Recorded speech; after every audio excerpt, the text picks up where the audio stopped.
What's up, everybody? I'll wait a minute till people start joining.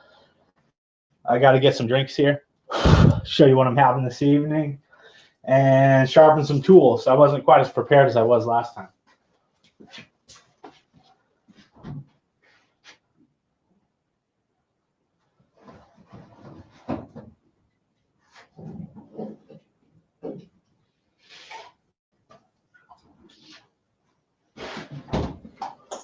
All right.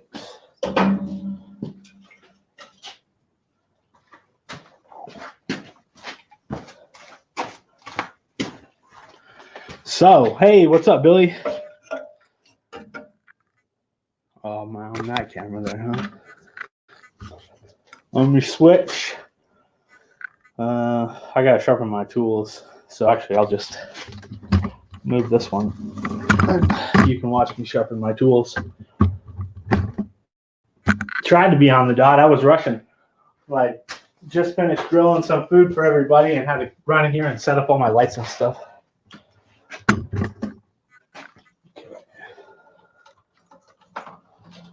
So, let's see what we're looking at here.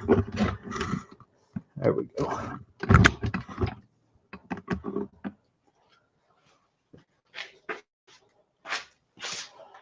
All right. Good news since last time. I was able to get my little teardrop scraper out of my 3/8 quick release, but I still need to fix it.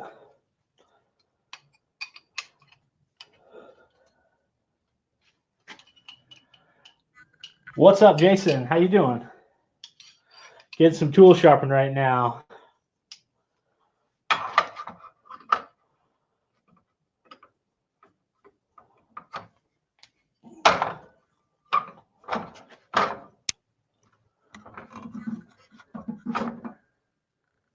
Yeah, you should be able to.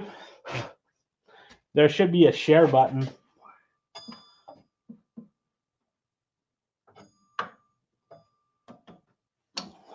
Okay, here we go.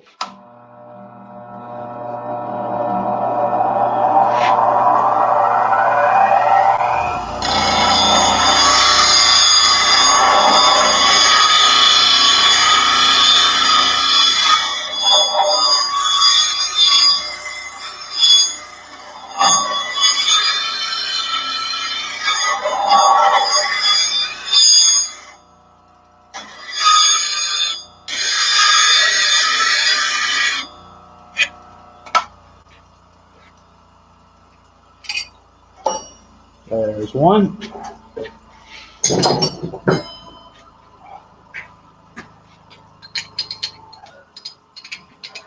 My bowl gouge is just about sharpened out.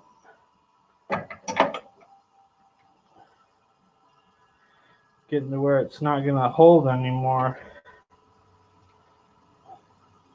I need to take my grinder and grind more of a flat spot on it. It's got like a little concave, so the front, this part is flat on it.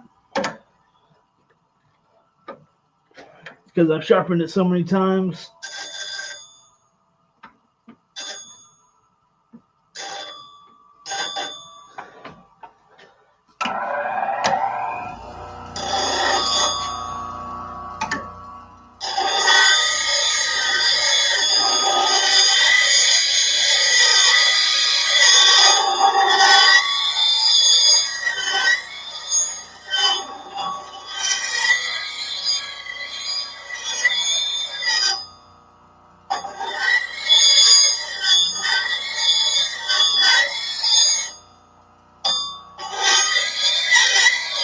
Hopefully that doesn't sound too unpleasant for you guys.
A leather CBN wheel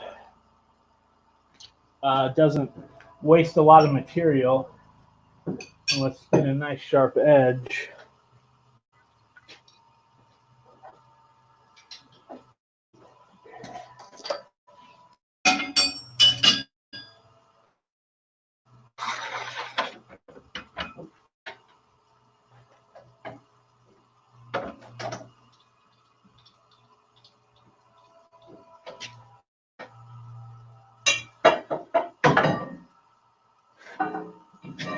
Timber.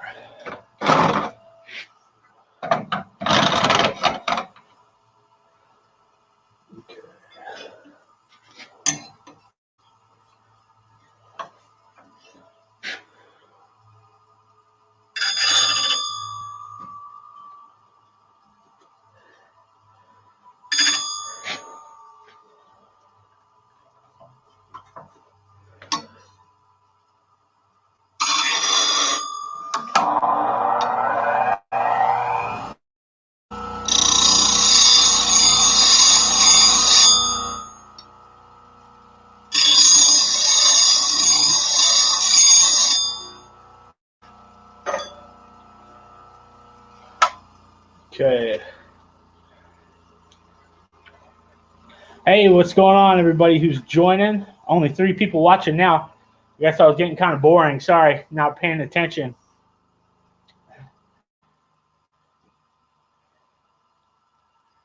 Yeah, sharpening tools isn't too unpleasant, but might be boring to watch, I would say.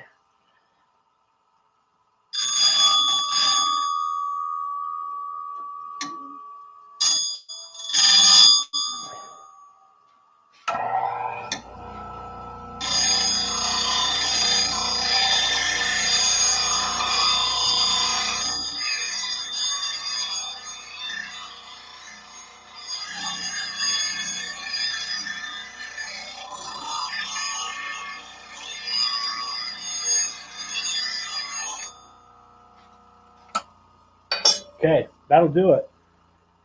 I'll show you what we're going to be working with tonight. Hopefully more people will start joining. But we got a whole bunch of mulberry. This is all the same stuff that I turned last time.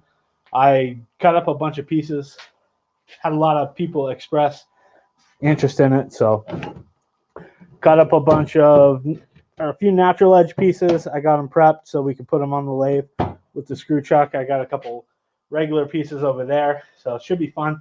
We're just going to rough turn both of those first, which means I'm going to turn them thick and wait for them to dry, and then turn them again so that they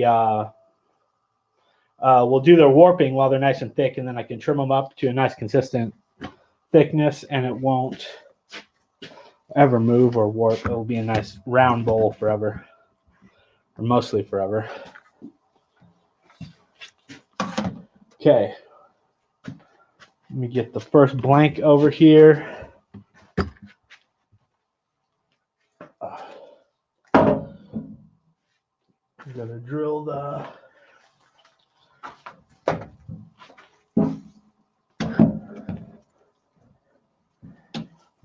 I think you guys can mostly see, just drilling a hole.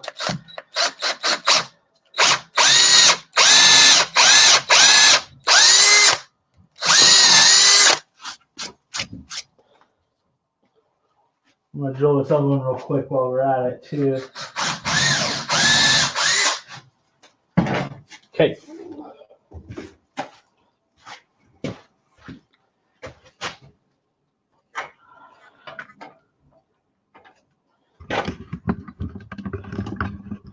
Pull my little vacuum chuck adapter off. Haven't turned since last live show.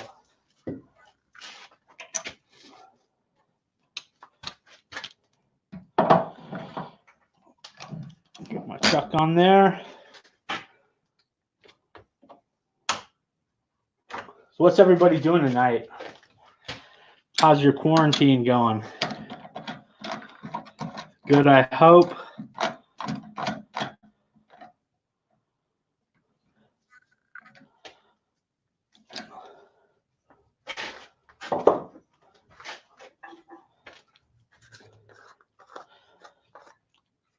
Cherokee, what's up? How you doing?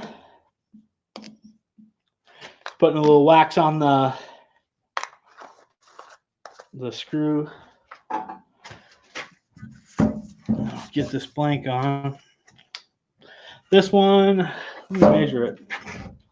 Not super big. 8, probably 8.5 inches across, I would say.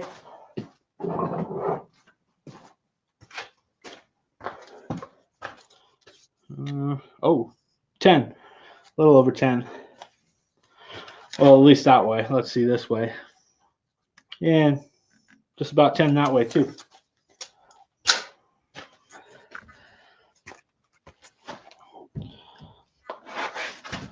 This is really fresh wood. So it's super heavy.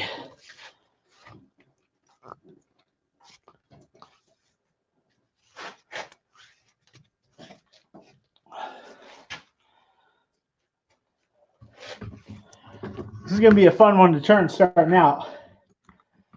We're going straight up square. Should be able to rip through it pretty quickly. Might be some Widowmakers like that one. But yeah, I should be able to get through it pretty quickly. It's nice and green. I got some good sharp tools. And my bandsaw's been acting up lately. So I figured, whatever. I don't have much else to do, so I'll turn it square and we'll see how it goes. Let me snug it up on the screw. There we go. Yeah, this will probably be a bouncy one. I'll show you my drinks of choice this evening.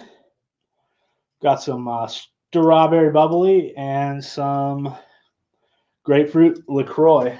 I think I will indulge in the grapefruit first. So, to all 4 of you watching, cheers.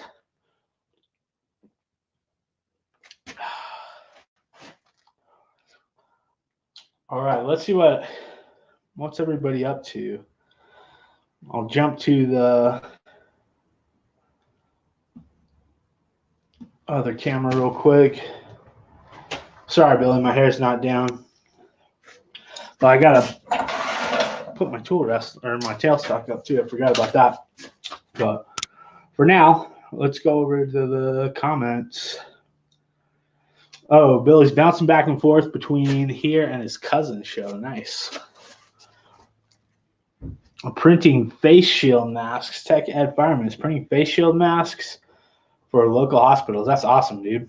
What exactly does that entail? Like what parts get printed and what parts are, there's got to be some kind of filter and stuff, right?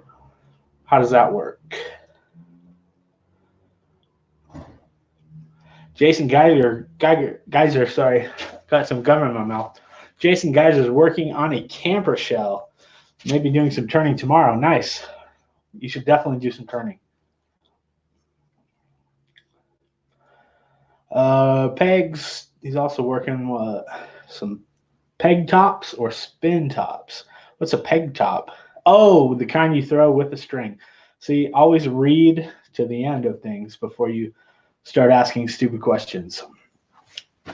Let me get my tailstock in place. This is going to be a bouncy one, so we're going to have to go slow for a little while.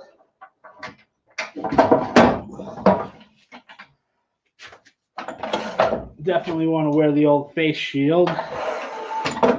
Always. Let's switch your cameras. I'll get you set up. Okay, let's see real quick. The top frame, the shield is from Overhead Projection Film. Huh. That's cool. Nice. Quarantine is going great now that we have heat and hot water again. Wow, I'll be thankful for that for sure. Again, after our flooding last week. Where are you at, Robert? Never been so happy to quarantine. Me too. No, I could be out doing stuff, but it's not too bad.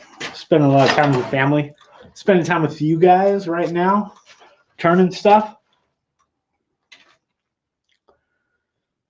Ohio, all right.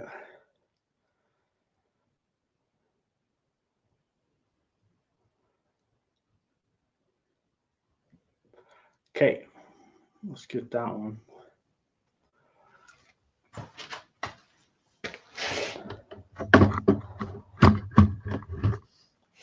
I might try to get a little higher overhead shot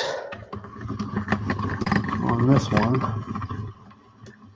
Going up.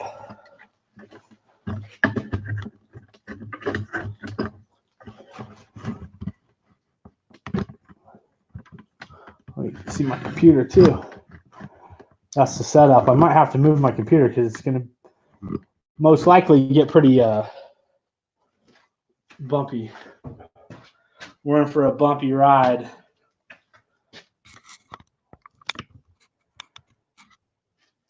How's that look for everybody?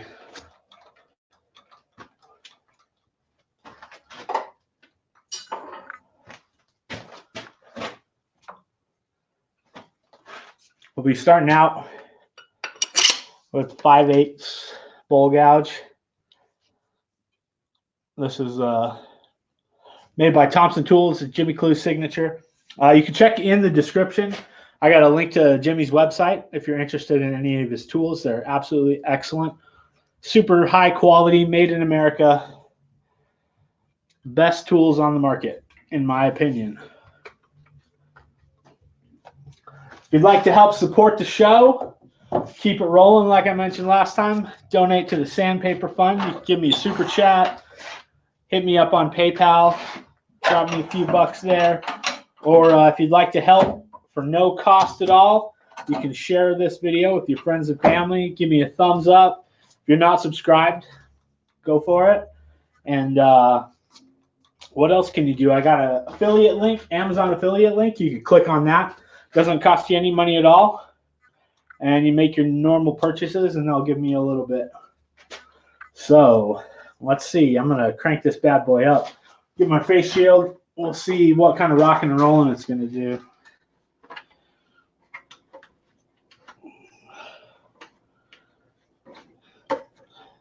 Trying to give you guys a good show here.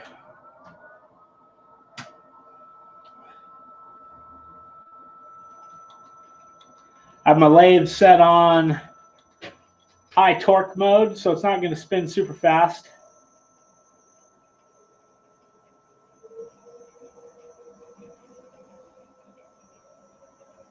We're going to stick right there, about 300 RPM. We're going to work on our bottom, do a draw cut. Try to take some of the weight off it and balance it a little bit.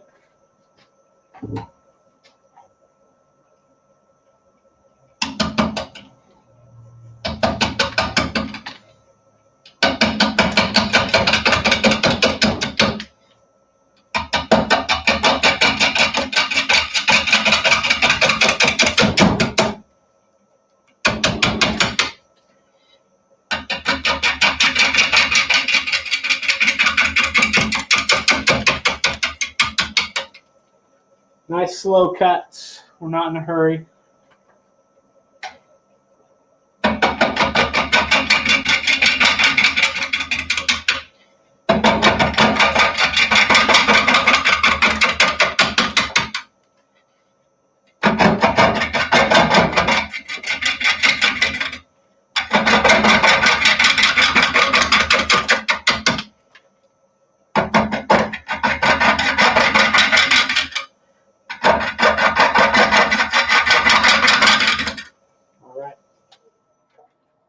I'm gonna stop. Let's get my tool rest in.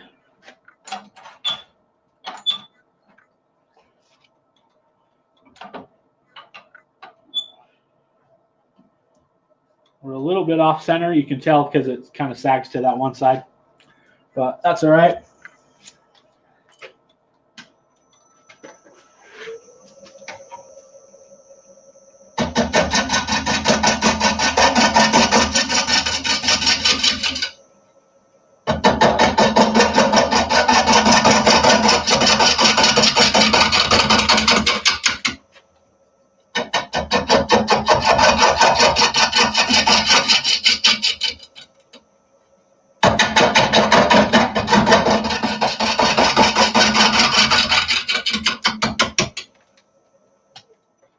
Okay.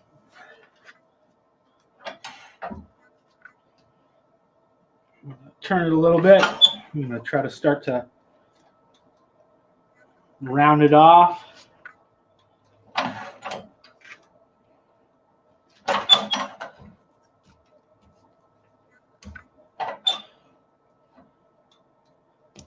This one's a really important one to check too. Make sure you're not going to hit.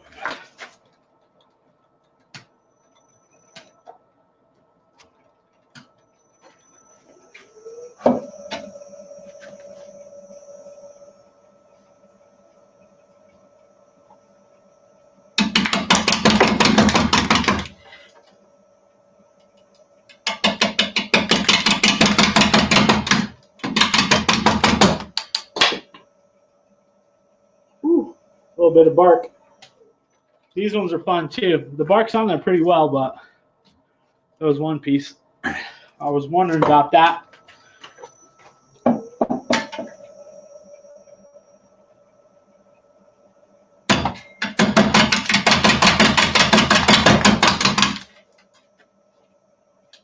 See, another.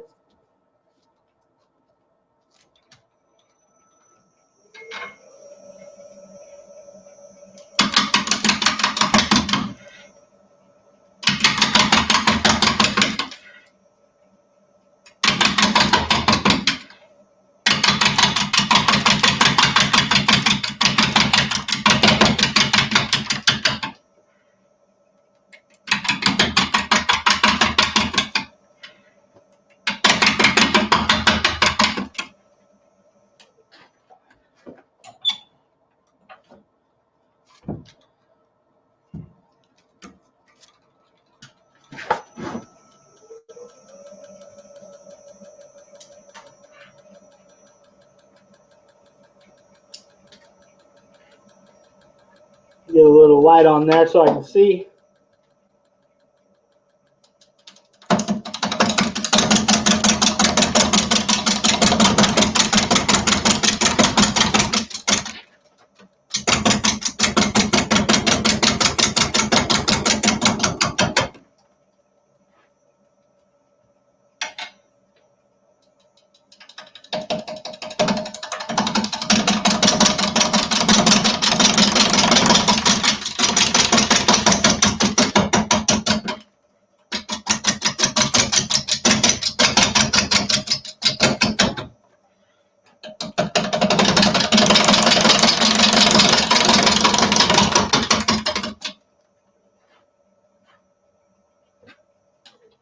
Scoot her in a bit.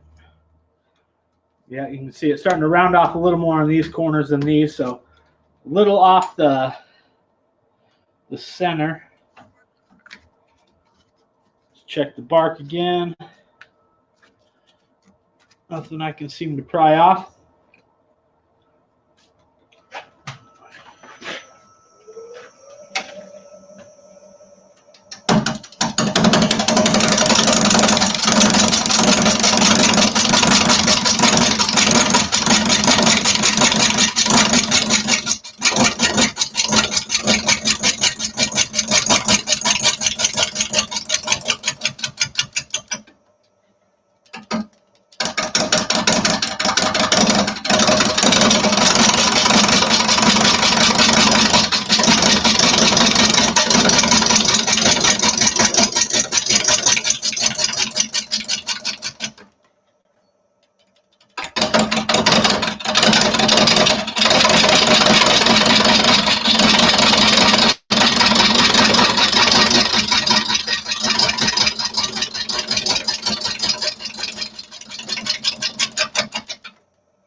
Yeah, it's cutting nice.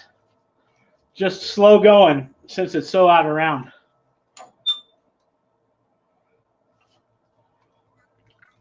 We're getting there though.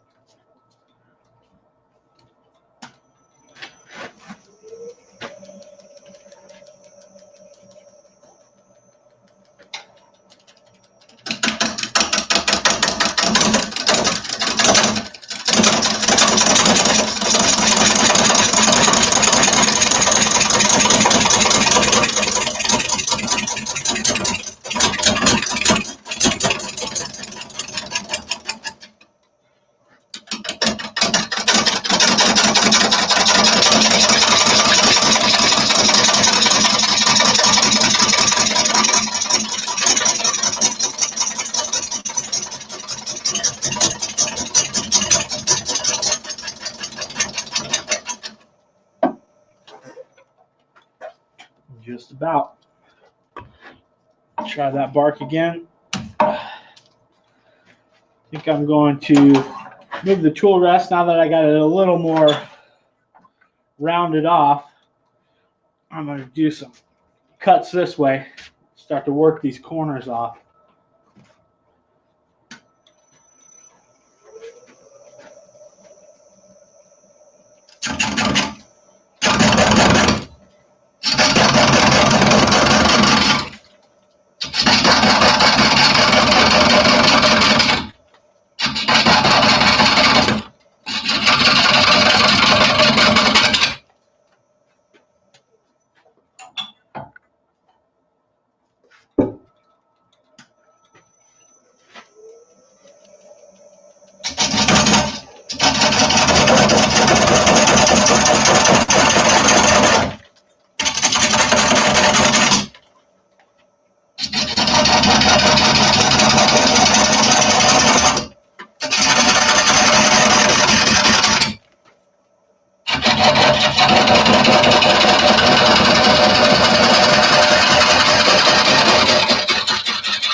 Okay, looking good.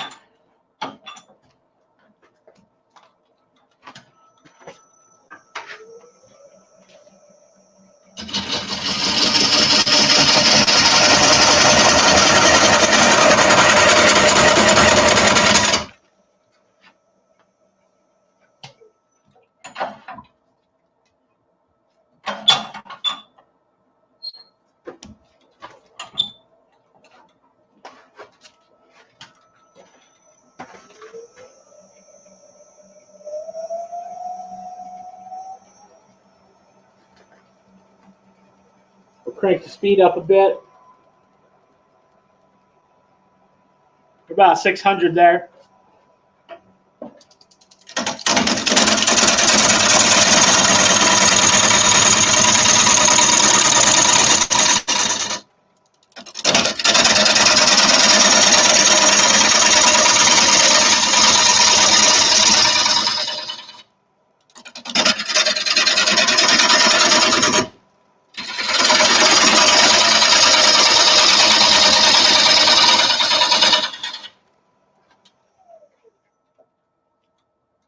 Just about.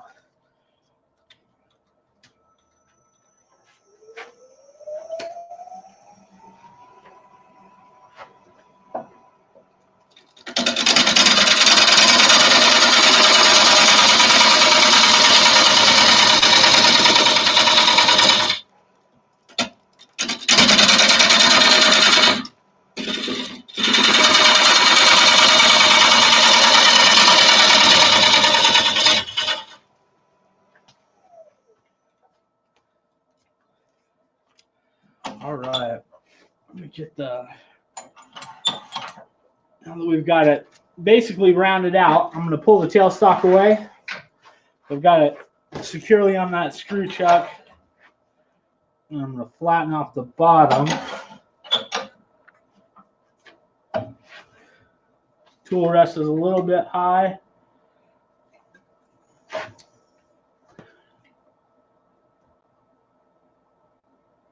There we go.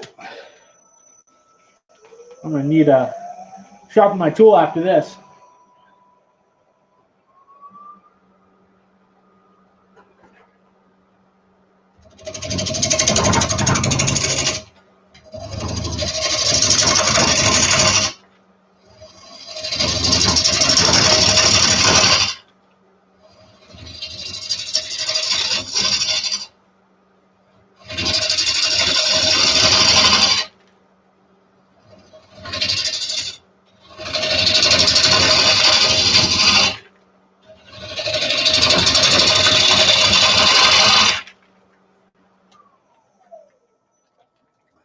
Okay.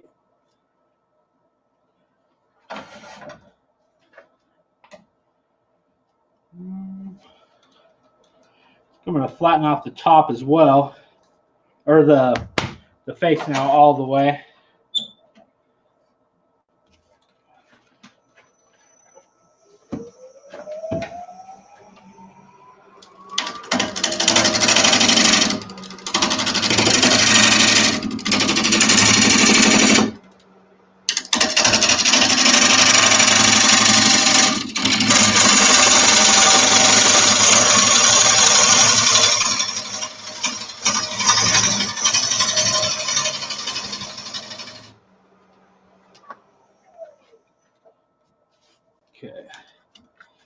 That'll do.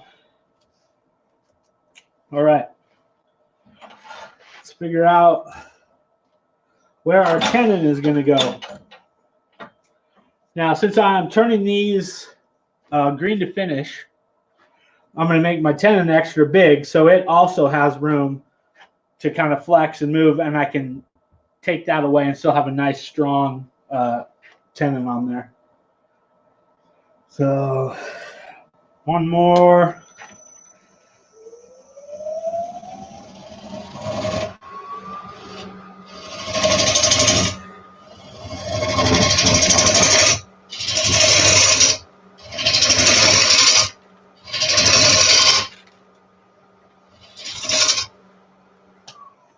Okay. Let's mark that out.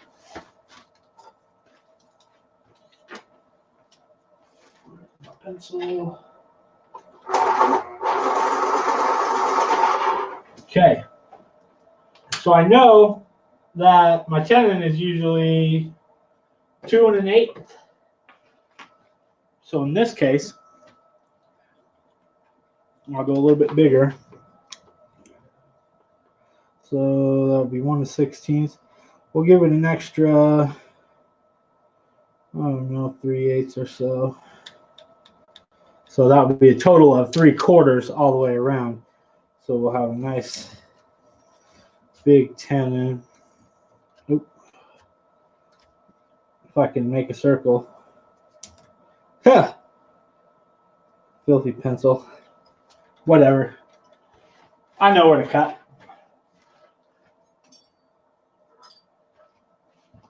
Okay, I'm going to use my 1/8 inch parting tool.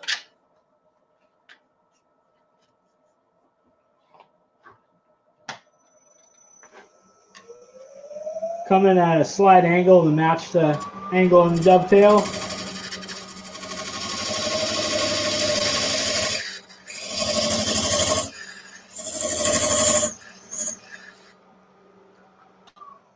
About 3/8 of an inch deep.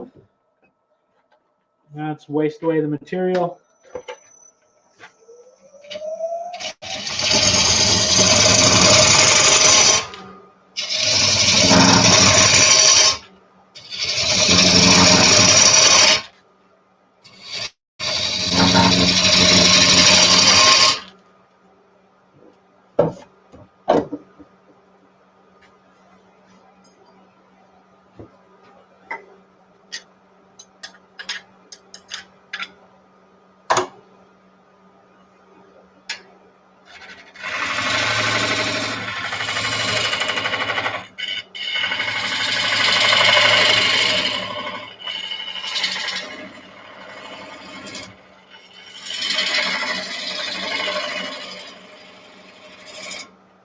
For a nice flat face for those jaws to rest against. That's where you're going to get a lot of strength from your tenon. Next step, start rounding off the outside. Real quick, I'm going to mark the bottom.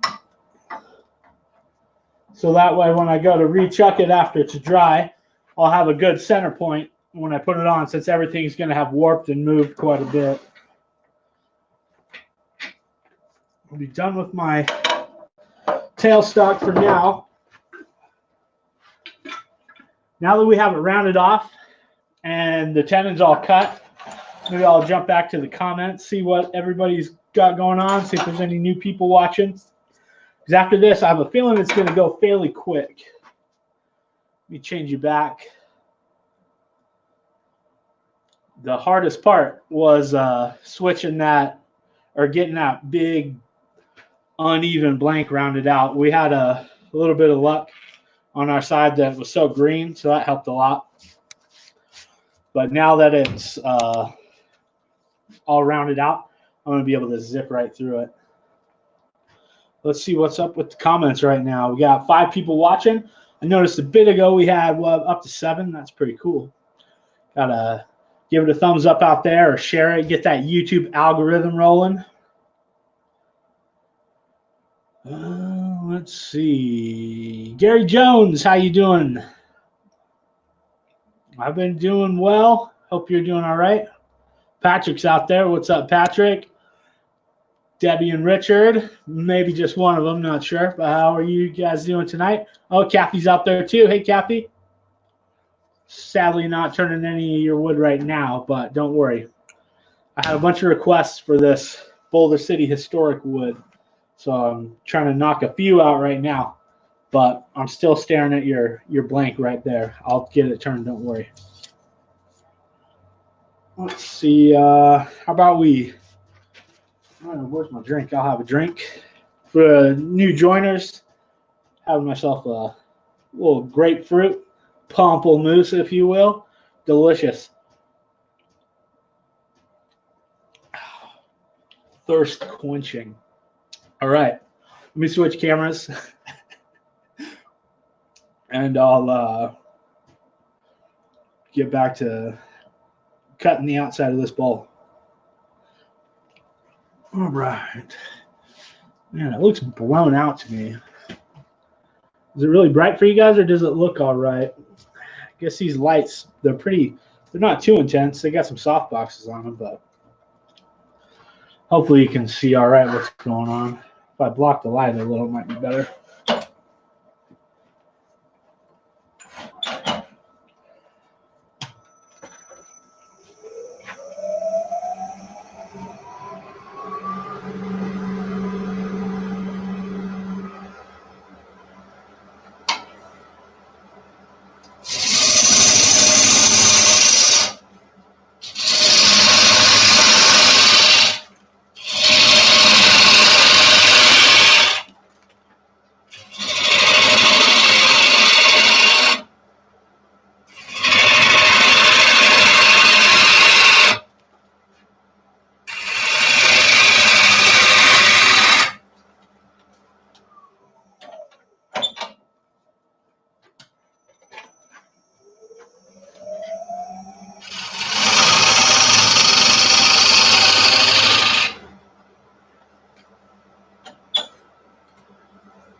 Oh, yeah. I love turning green wood.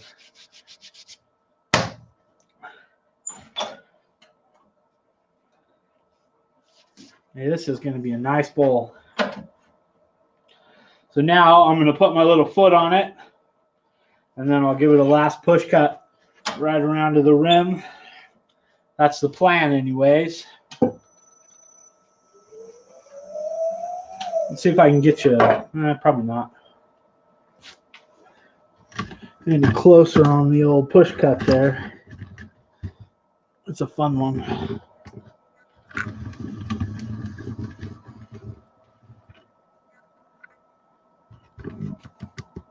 There we go.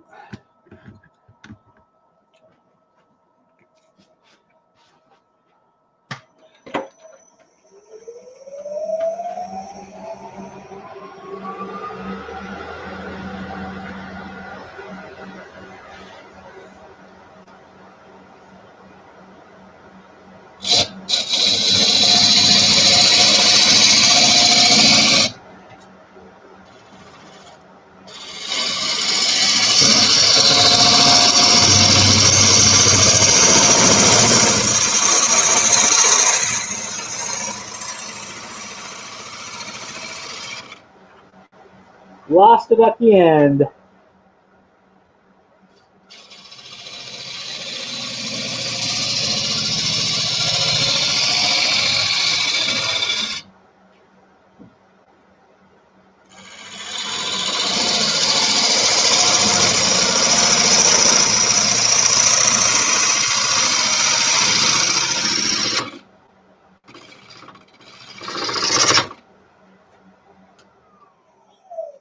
It's making that corner that's getting me. You know, this part really isn't all that important because this is going to get turned again a second time. And so all this whole, whatever I cut right here is going to get turned away anyways. But this is an excellent opportunity to practice some cuts that you may be struggling with. Like me, it's always, I mean, I always need practice on a push cut. It's a difficult cut to master. But now once you get it rolling, it feels great.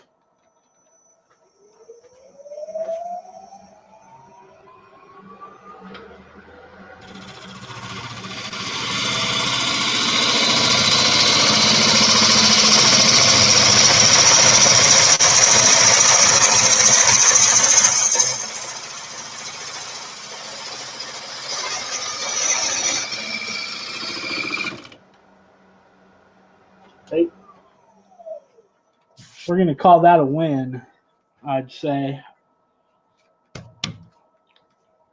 Let's flip it around and hollow it out.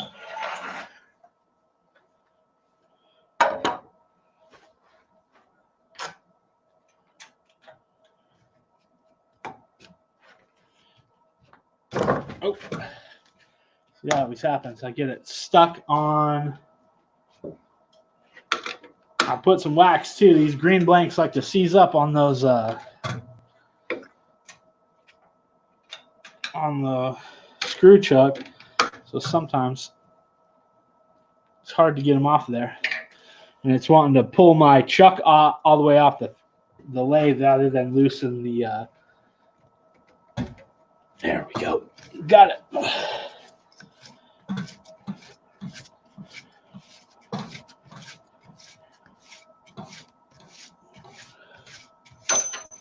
Oh, into the abyss. Don't want to lose that.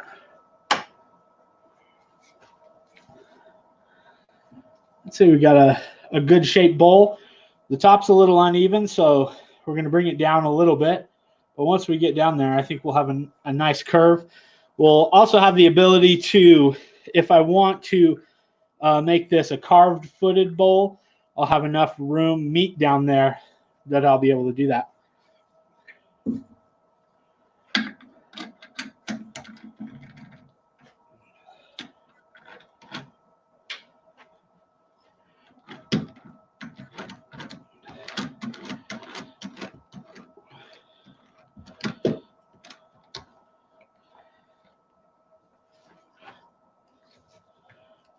Snug down the tenon. Not overly tight. Like I mentioned in the last episode, turning this green wood, it's going to compress the fibers. So you're going to have to come back and check it because it will loosen up a bit. So let me jump back over the other camera and we'll let that kind of chill out in the chuck for a bit. And then I'll get to turning. See what we got going on. See how fast that went? Super fast on the outside, man. This green wood just melts away when you're using this bad boy.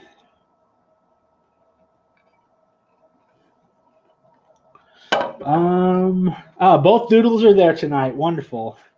My two favorite doodles. Thank you for the thumbs up, Jason. Mountain View Turnings out there. How you doing? Gary, this is mulberry. Jason answered that correct. Yep, nice piece of historic mulberry too from right here in clean green Boulder City. I shared this live show tonight in the Boulder City Community Facebook group. So if there's anybody out there from BC watching, let me know. Okay.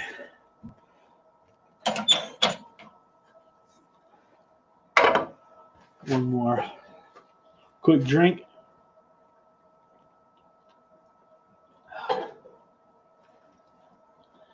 I'm going to switch the camera, and then I'm also going to probably reposition a little bit. Get you right in the line of fire for the shavings.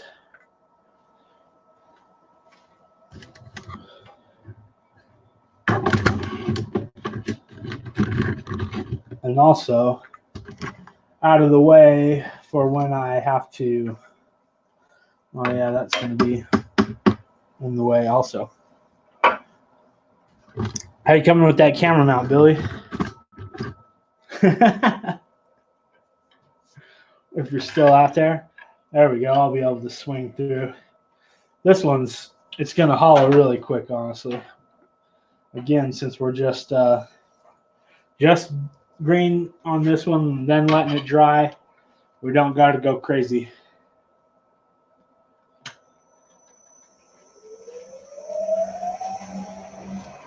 Oh, you know what? Thanks for reminding me. I got to check and make sure this chuck is still nice and tight.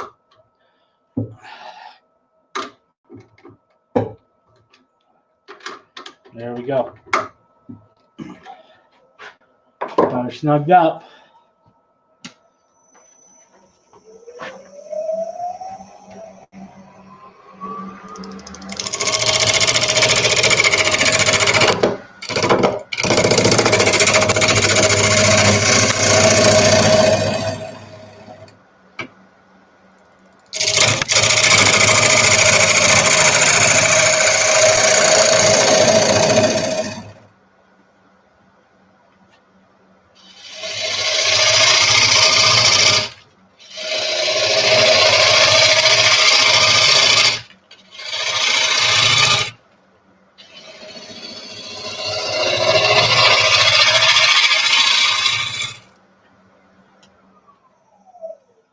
Check the rim. Yep. Okay. Start scooping it out. Somebody time me.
Clear away some of this out of the middle.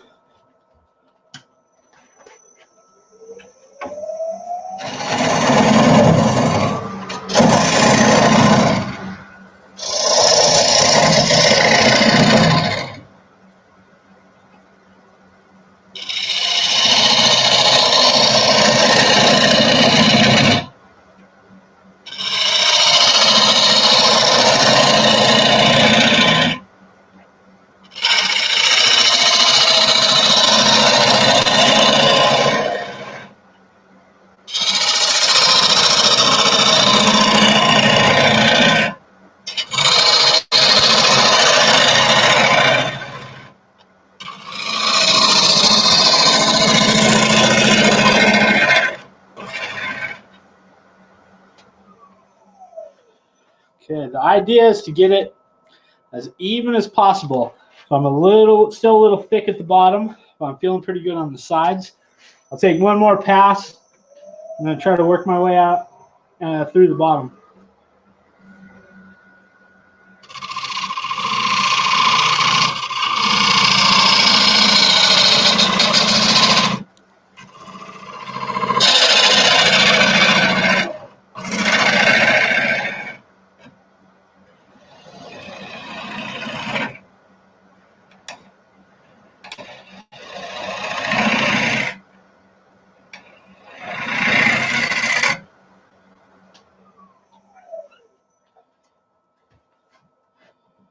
Okay, we're feeling pretty good. I think still a little bit more needs to come out of the bottom.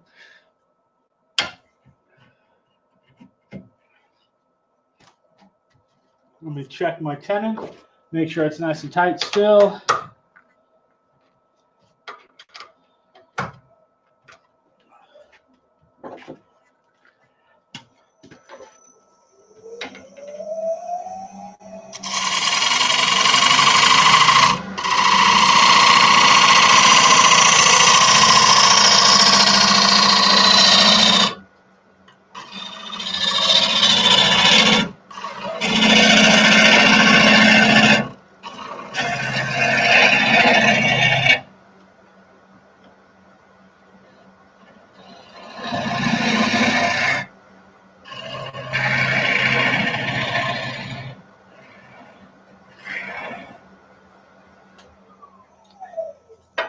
Okay, I think that's going to do it. According to the best calipers money can buy, we're pretty good. Maybe just a touch more at the bottom. This one's having a hard time getting it because of the angle of this, so I'm going to switch real quick to a different gouge.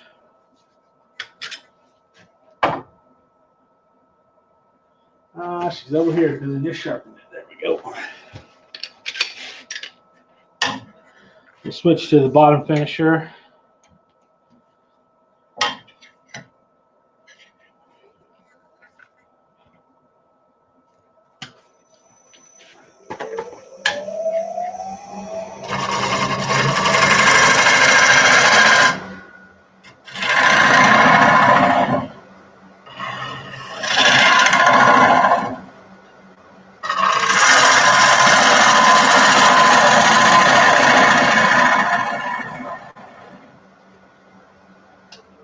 Okay,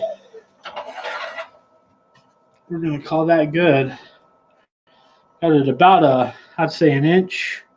It's got a bit of an undercut on it, so it maybe goes down to 3/4, maybe not even that. A few inches down from the rim, but that's kind of the style I like my bowls, so I left just a touch more meat around the rim. Let's pull it out. I got my crock pot full of wax heating up right now. So dang, that is going to be a really beautiful bowl. Yep. Yeah. All right. One down. Let's chuck that other one up.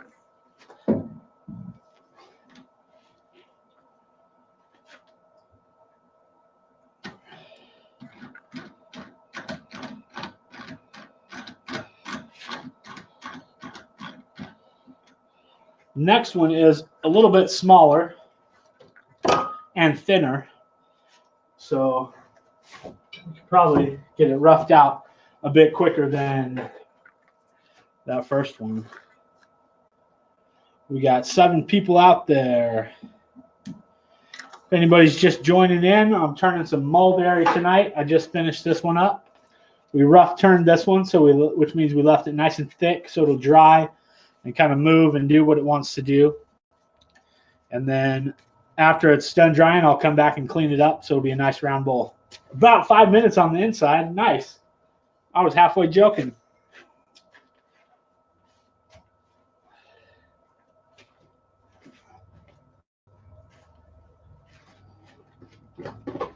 Okay.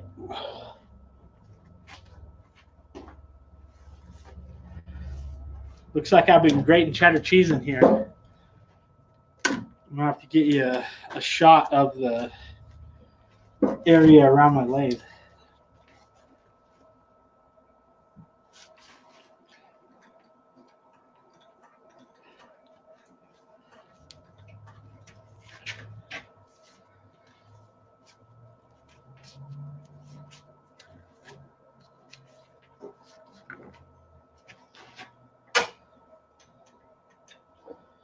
Made sure to wax the thread. Don't want to overly tighten it, but we want it nice and snug up against the face of the jaws. There we go.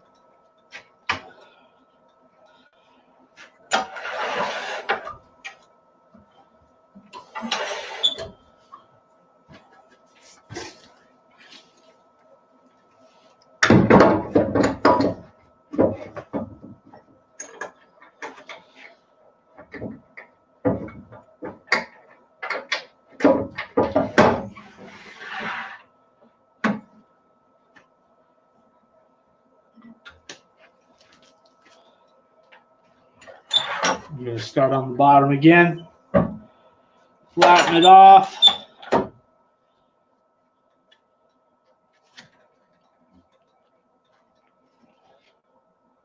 Double check everything's tight. I'm going to sharpen my bowl gouge up again, since that kind of cutting through all that bark and stuff really takes a toll on the edge of your tool. So I'll take a quick second here and touch it up. For those of you who've been here since the start of the show, this is where we began sharpening up some tools because I wasn't quite ready. Had to finish up making dinner.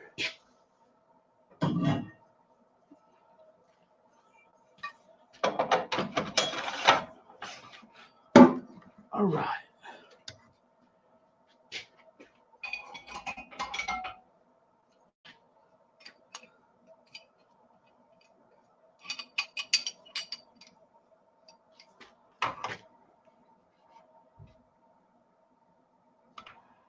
Okay, got the Wolverine, the one-way Wolverine grinding system with the CBN wheel.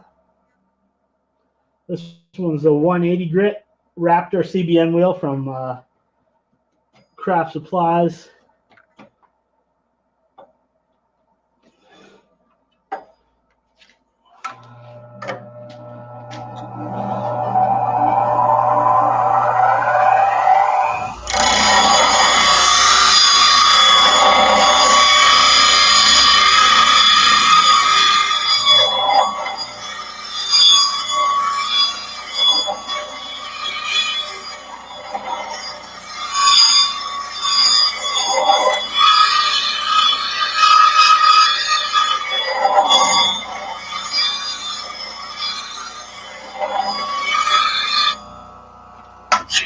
Okay.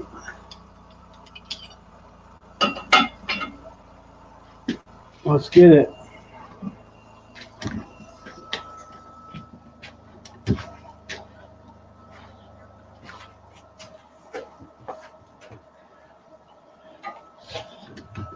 Extreme close up. Might be a line of fire right there.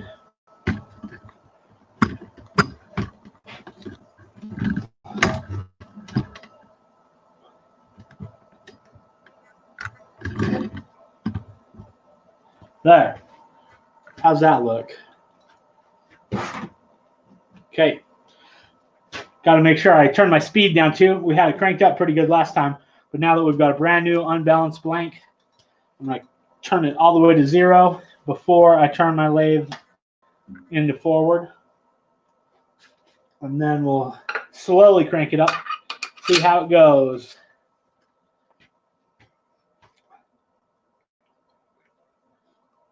Let's see, the camera was getting hit with shavings. Nice. Good to see you, bud.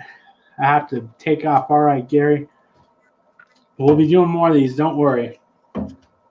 Richard and Debbie, thank you very much. I'm glad you like the sign. It's one of my prized possessions. Very limited edition. You have to know a guy who knows a guy to get one of those. Ever get shavings in my open can? Oh, yeah. I do. Just extra fiber. It's all right.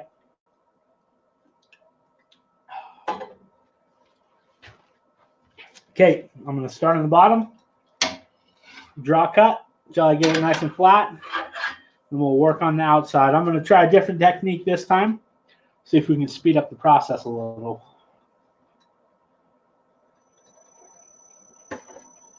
Face shield down.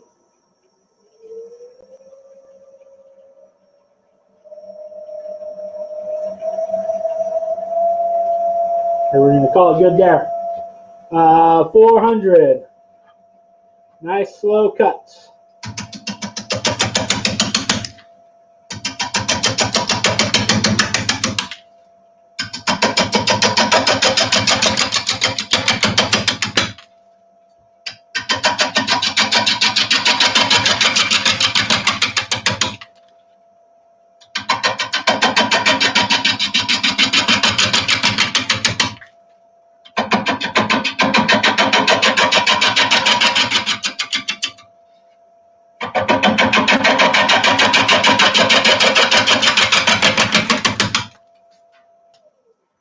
Scoot up the tool rest.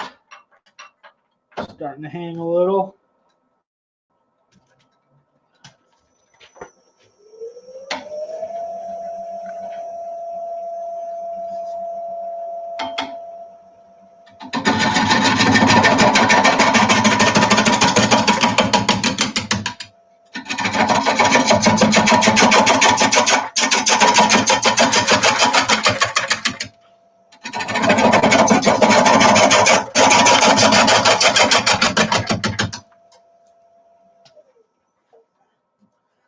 Okay, looking good.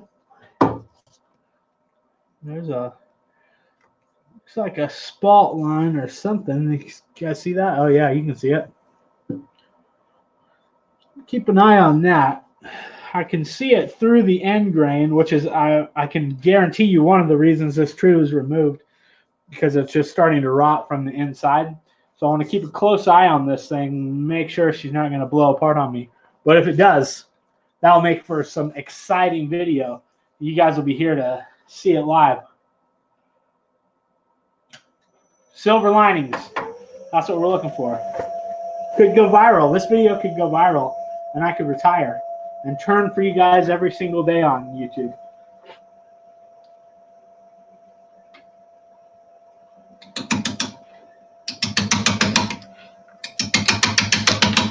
I'm going to clear away that edge there so I don't catch my arm on it.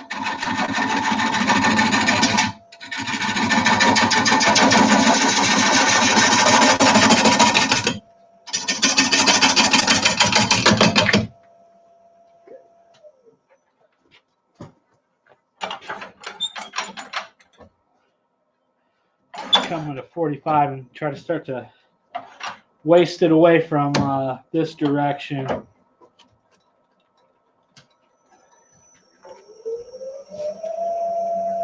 Ooh, we got 8 people out there. Hello, everyone.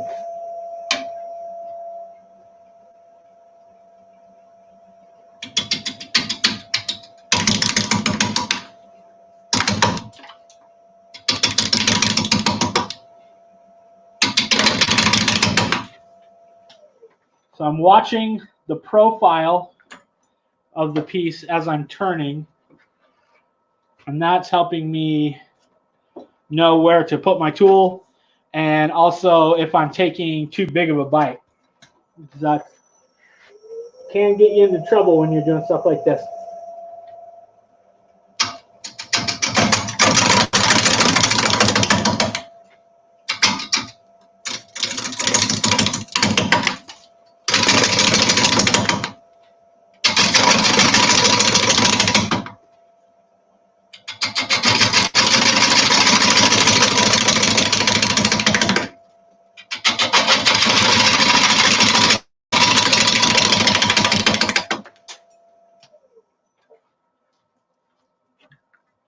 Okay, starting to make a little winged bowl here. That would be a good project for a new episode. Oop. Move my tool rest up.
I bet I'm getting shavings in my drink right now, Jason.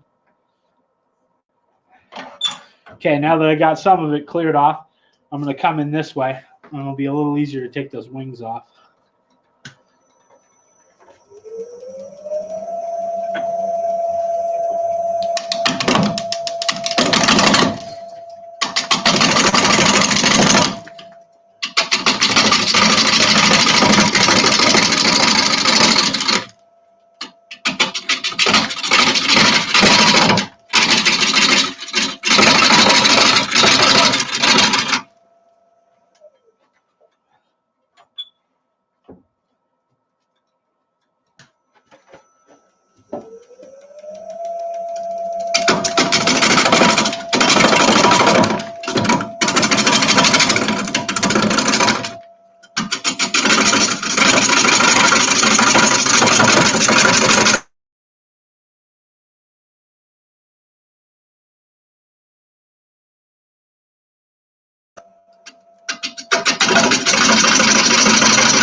Okay, we about got it.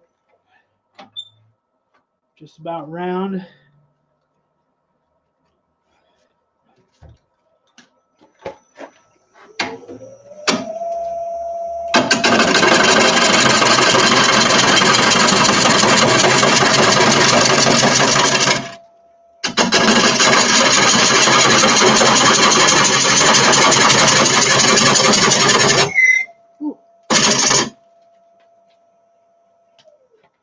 Got my belt to slip there. But yeah, just about round. This is going to come off when we start doing our push cut. Let me make sure my belt is snugged up.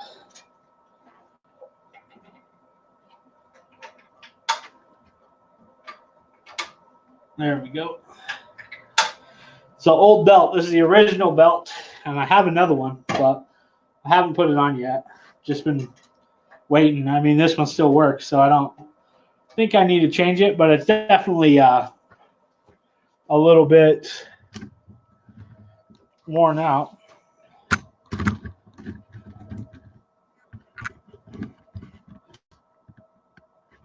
There. How about that? Put a big handful of shavings in with this other mulberry bowl that we just did too. Okay, we're pretty well round. I'm gonna pull my tailstock away, figure out where my tenon's gonna go, and shape the outside.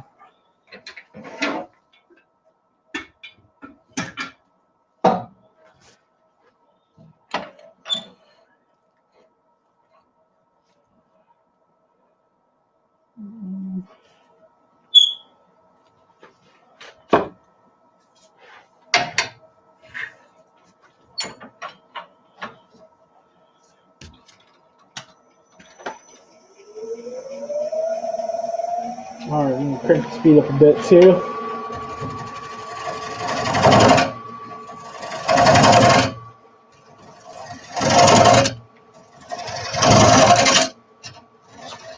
Woo! There she went. Did you guys catch that? Hopefully we're still live. Computer just hit the dirt. That double-sided tape would be a great idea. There we go. Actually, it hit the shavings, didn't hit the dirt.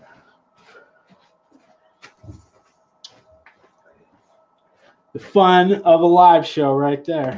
You never know what's going to happen.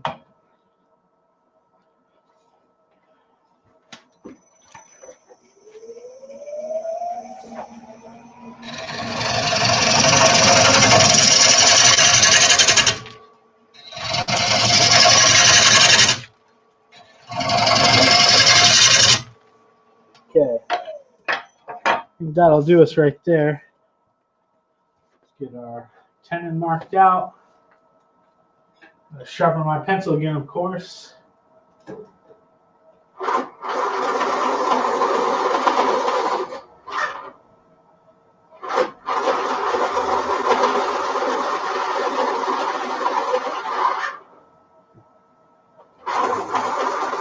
Okay, got it. So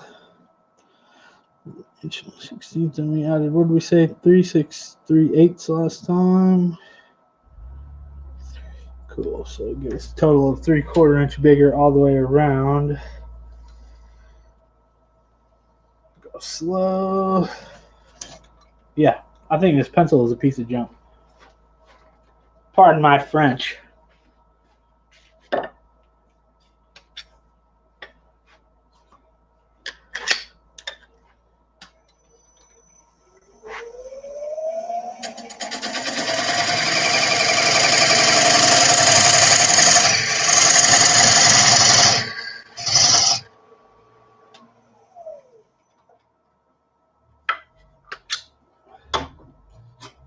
Put the spindle gouge in for cleaning up that tenon. Okay, let's waste away this.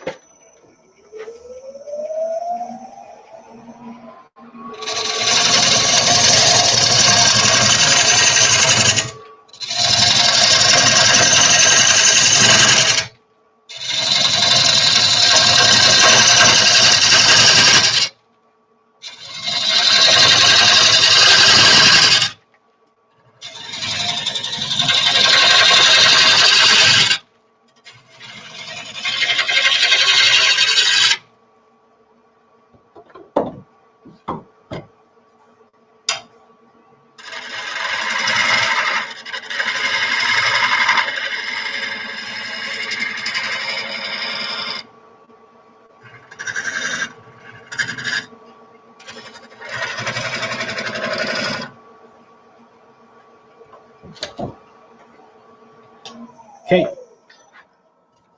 let's get some shape to it. Unfortunately, we're going to lose this bit of sapwood area, but that's all right. The whole bowl is really beautiful. I love this wood. So I mentioned earlier in the show, I posted about on the Boulder City Community Facebook page about the bowl that I turned on the last live show, and I had just a tremendous amount of support for it. Everybody loved the fact that I was saving the old trees, and lots of people wanted to purchase bowls for themselves. So I decided to get rolling on this stuff right away. Actually, somebody from the Boulder City Review, it's the newspaper, the editor called me and they want to do a story on me. So I'm going to get interviewed tomorrow. I thought that was pretty cool. Phone interview, of course, because social distancing. Let's get to shaping this thing.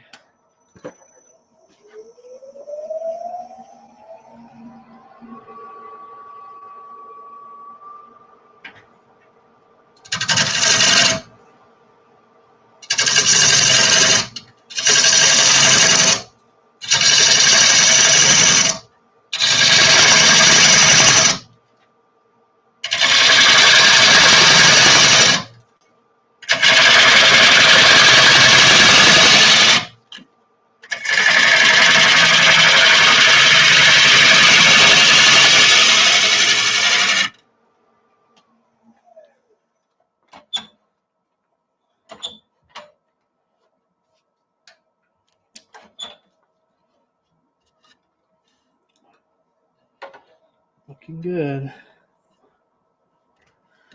This piece still seems to be holding nice and strong. I don't see any sign of cracking or anything. It's just a line, a spalt line.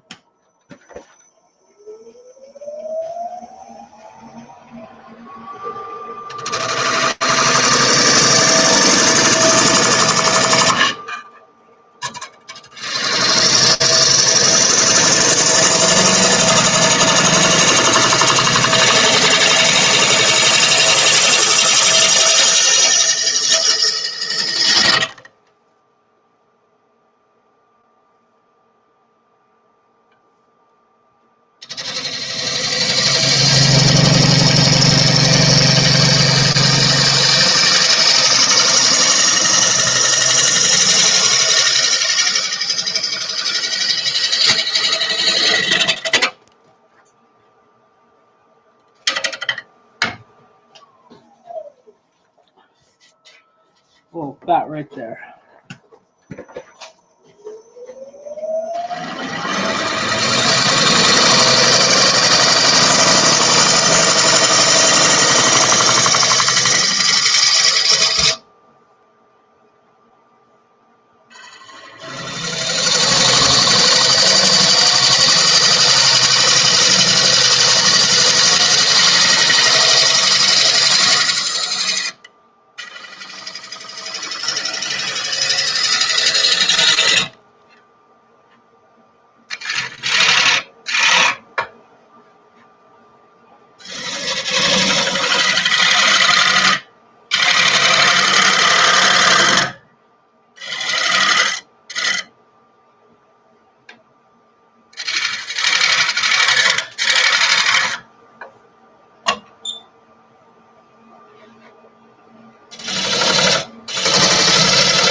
See?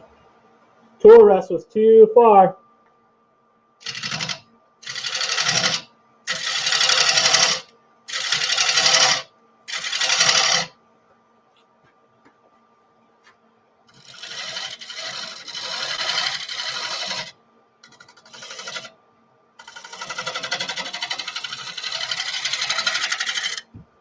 Yeah, my tool was hanging a bit too far over my rest when I was trying to do a shear scrape and caught that wing a bit. Nothing major, nothing bad happened. Just a little wake up. And again, this is just the outside of a bowl that's going to get rough turned anyways. But that's one thing to remember is always be conscious of what's going on. Even though I was kind of in the moment there, I must not have been paying attention. Just a good reminder. I think that's going to be good on the outside of this one. I'm going to see if I can get it off the screw chuck. And we'll flip it around and hollow it out.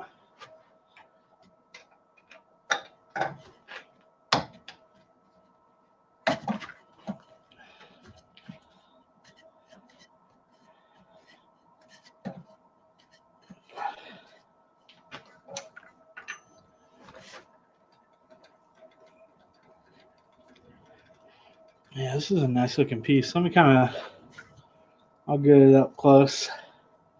There's that big spot line, a little bit of tear out. That's where I cut the wing of my tool just a moment ago. Yeah, it's looking good.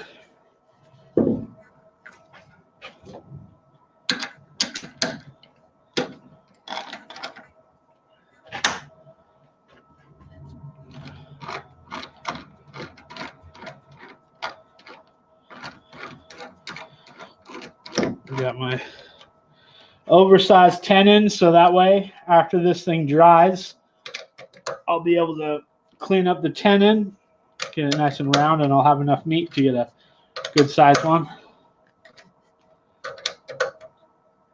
Snug it up. We'll go to the comments section. I'll have a little sip of my LaCroix and see what everybody's up to. Ooh, there's some shavings dangerously close to the rim. There we go. All right. See how long we've been going. An hour and 22 minutes. Not too bad. Oh, missed it.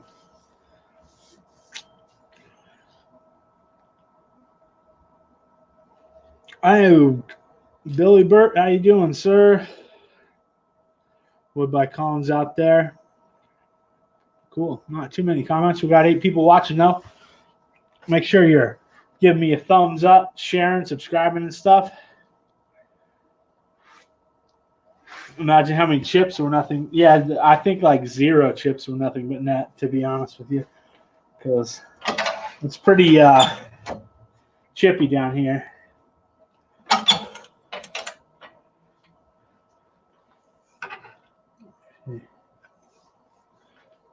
All right. Let's switch the camera back.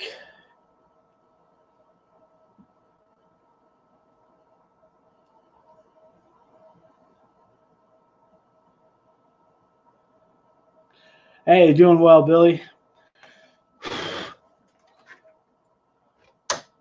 Despite these interesting times we're living in.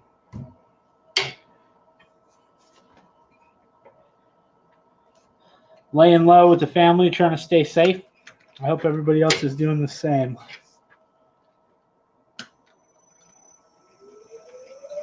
Oh, thanks for reminding me again. Double check my tenon. Okay, still nice and tight.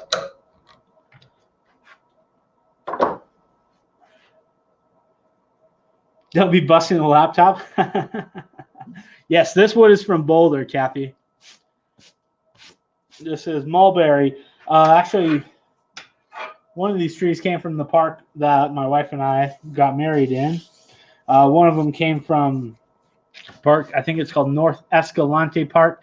If you know where Boulder Bowl is, the Boulder City Bowling Alley, what's that park? And then there was another tree recently that came down that was from right out front of the old the rec center, which used to be the old elementary school.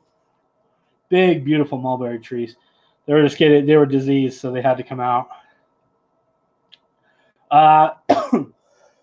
If anybody out there is from BC watching me, hello. Hope you're doing well. Here we go.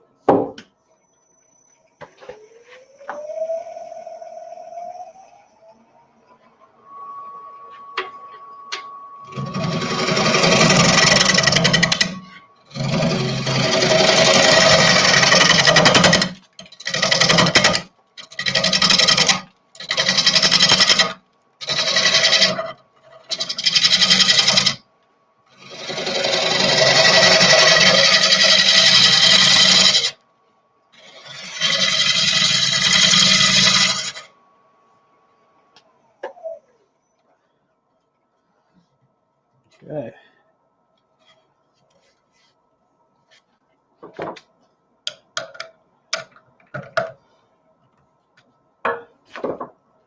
I think I got you in a good spot where I can reach my tool all the way where it needs to be. Still be able to hollow it out.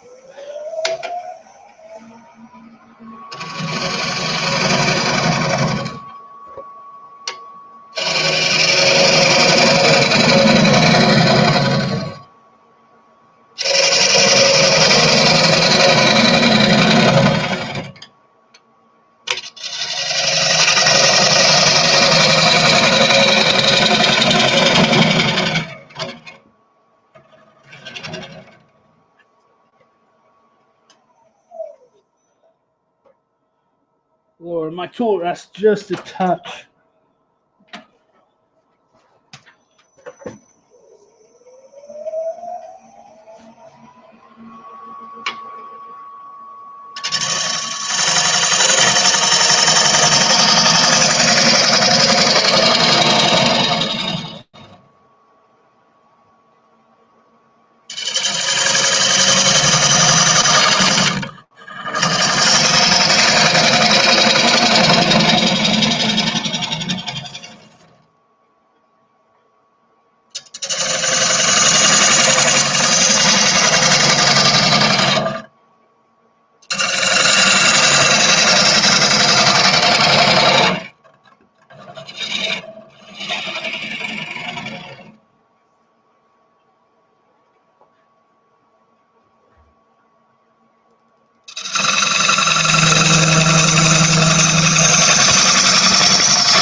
Still lots of meat at the bottom. I'm going to switch gouges. We're feeling good on the wall thickness here. I'm going to switch to my bottom finisher and get rid of a little bit of that meat.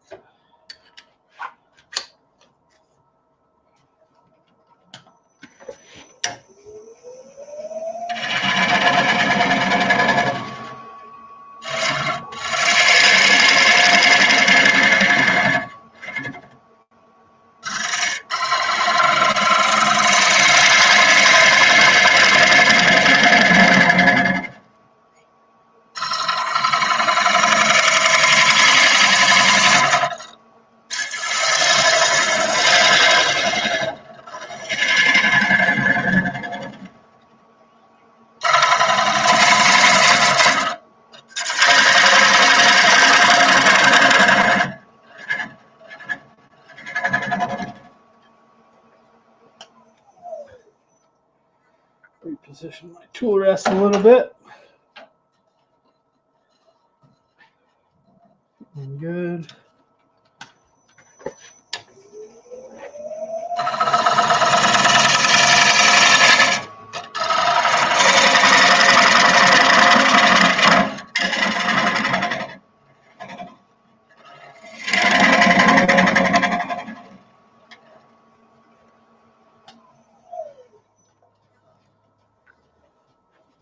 All right, we're going to call that good.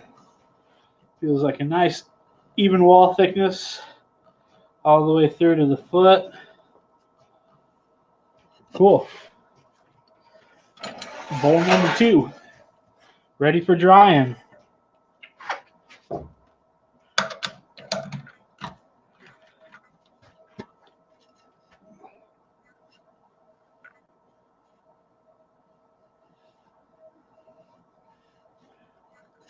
As you can see, the surface isn't great, but like I said, this is just a rough turn bowl. We'll let it warp and dry. We'll get something that's going to be nice and stable out of there. Stack that one up in some shavings. Man, what's next? Should we tackle one of these natural edge bowls? Can't decide if I want to rough this one out or if I want to go green to finish. Sometimes it's better to go green to finish on a natural edge. That's because you lessen the chance that it's going to crack, because it's, you can get the wall thickness down. As long as you get it down really thin and even so it dries consistently, then it should be fairly stable. Natural edge ones are tricky though, because depending on the wood, sometimes they want to pull apart, and so you get big cracks down them. What do you guys think out there in YouTube land? I got no Osage orange right now to turn. Let's see. My assistant tried to stab me. Yeah. Kathy wants to know, how long is the drying process and what is the wax for? So this one, they'll probably take, I don't know, a couple of months at least to dry. Depends on the environment. Here, it's going to suck the moisture out of them pretty quickly. The wax, you put it on there, and that slows down the drying so that it doesn't lose too much moisture too quickly, and then all the stresses in the wood want to move and it'll cause it to crack. So that's going to help with that. Keep it nice and sealed up so that the moisture doesn't get out too fast. Patrick wanted to know if we had any Osage orange. Not to turn it tonight. Richard and Debbie want to see a natural edge. Jason says he loves the warping of a green to finish bowl. I do too. I like to see him move. I wish I had another. Well, I have another one.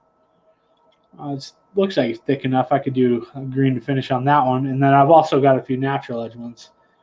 So let's see. Hey, Billy finished the Osage orange box today. That's cool. I haven't turned any lidded boxes out of them, just mostly bowls. Let's see.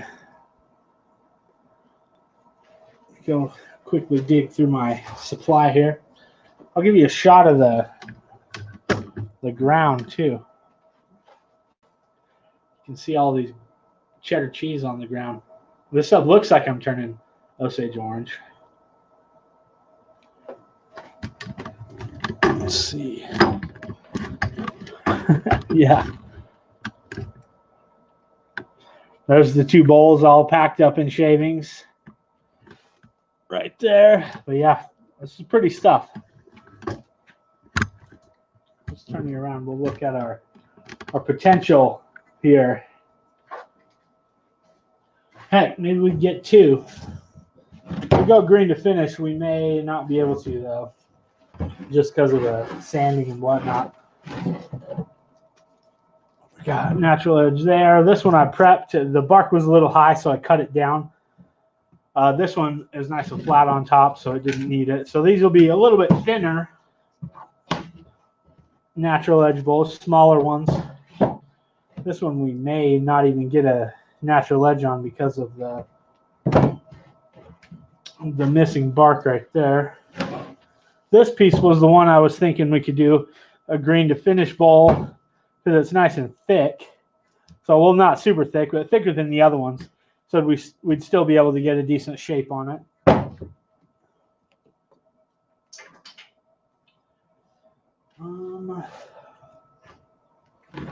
I'd like to set one of these up to do a natural edge with a carved foot. Here's another one I got ready. Let's see. Let's give this one a shot. We'll do natural edge, green to finish, and then we'll see what time's looking like after that. This is a smaller piece, so we should be able to zip right through it.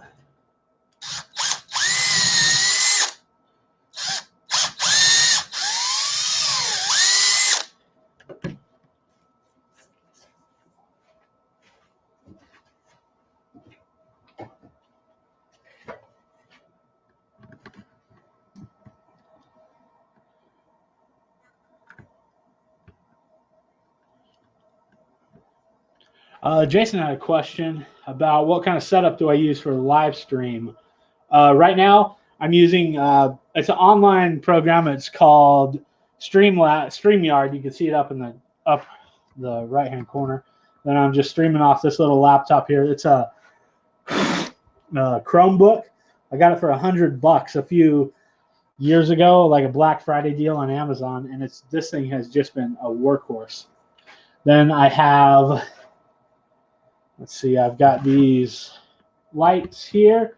These were my lights that I used for filming YouTube videos. So I've got you nice and lit up. Oh, you can see my laser engraver over there. That thing's fun. And then let's see. Let me switch cameras and I'll show you the secondary camera that I am switching back and forth between. So this is the camera on the laptop.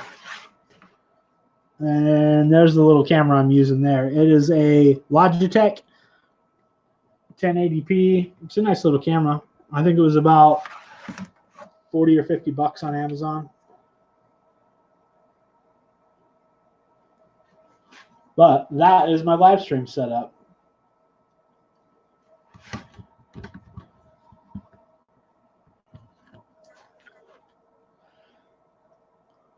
It just looks like a Sizzler restaurant you used to go to. My goodness.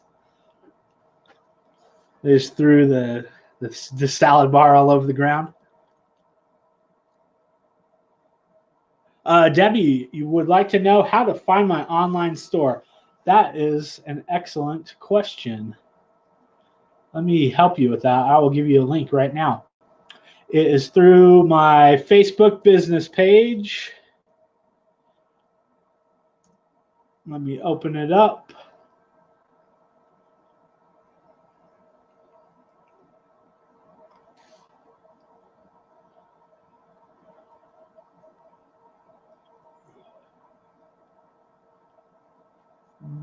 Uh-oh, can't log in. Well, you can find me on Facebook. Let's see if I've got another way to do it. Well, how about after the show? I'll shoot you a link. Oh, it has sawdust on the floor at the Sizzler. I never heard of that. Maybe I can do a link on my phone real quick if you guys don't mind. I would like to get it out in the outside chat there. It'd be easier this way. I haven't logged in on my account on this computer, on my Facebook on this computer, so.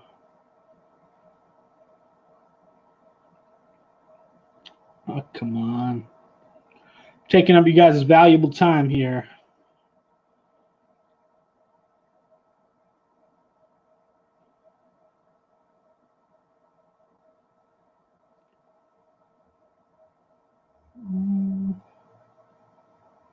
Let's see.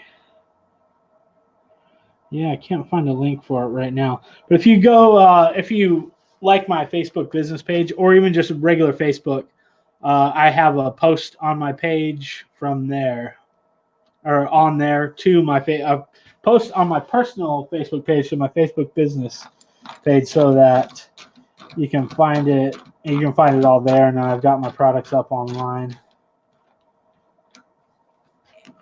Don't have a whole ton. Oh, hey, Patrick. Yes. There you go. Thanks, dude. Patrick for the win. Always coming in clutch, man. Thank you, Patrick. I appreciate that.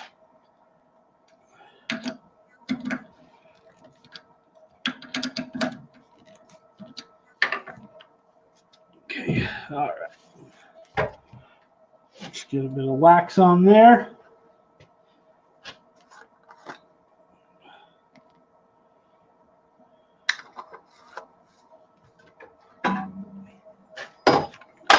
Ooh, what was that? Oh, my roughing gouge.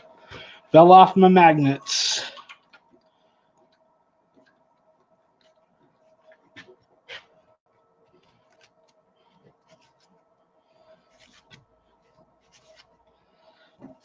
I cleared out the bark right around the flat spot from the Forstner bit, so that way the face of my jaws can rest nice and tight up against the wood. Okay.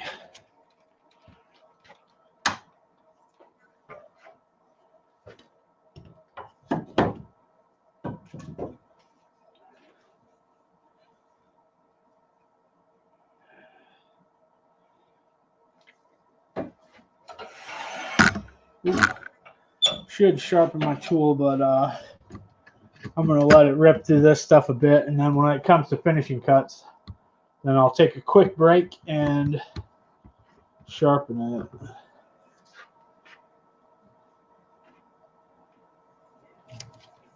it.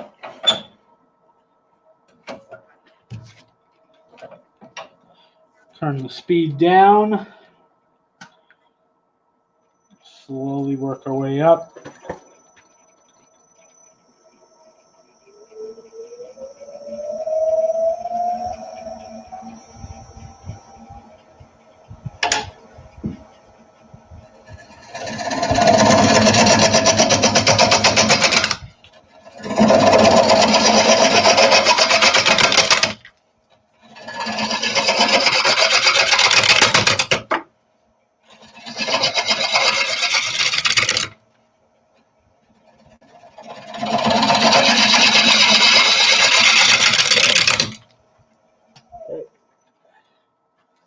Pretty well flat there.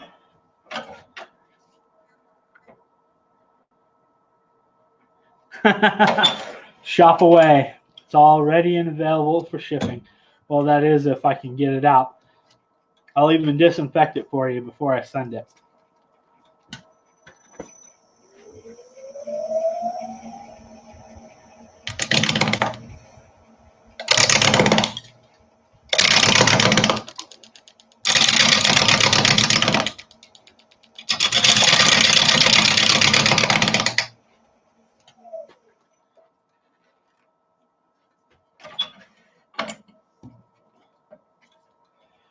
I'm going to slowly work my way around.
Getting there slowly.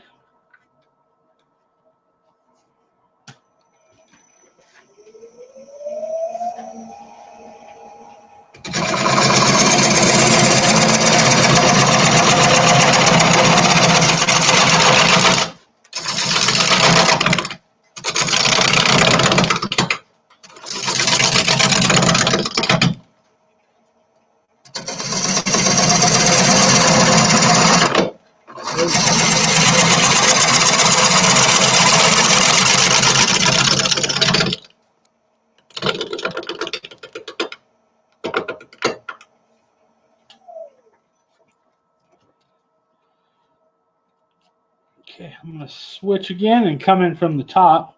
I want to be careful with this bark. I don't want to fling it off there because I'd really like it to stay. I don't want to remove too much material too until I get my tenon in there or my recess. I might do a carved foot green to finish natural edge bowl.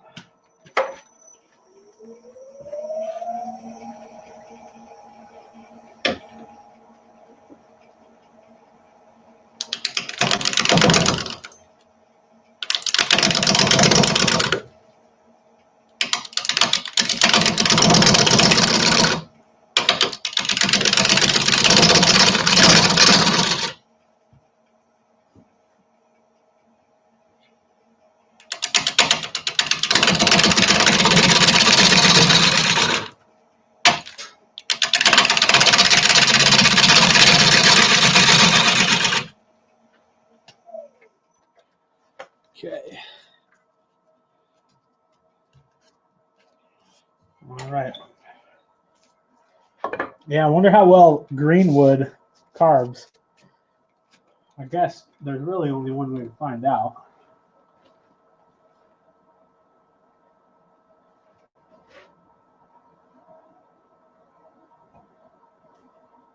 So I'm just going to mark out for my whatchamacallit, tenon or recess. I'll do that. We'll go with the recess instead. You got to sharpen this garbage pencil again. Bear with me.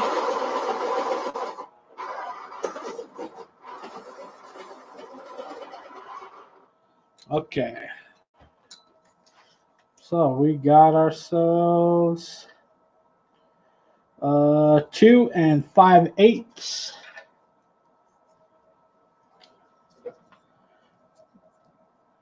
So half of that would be 1 5/16. I'll call it right there.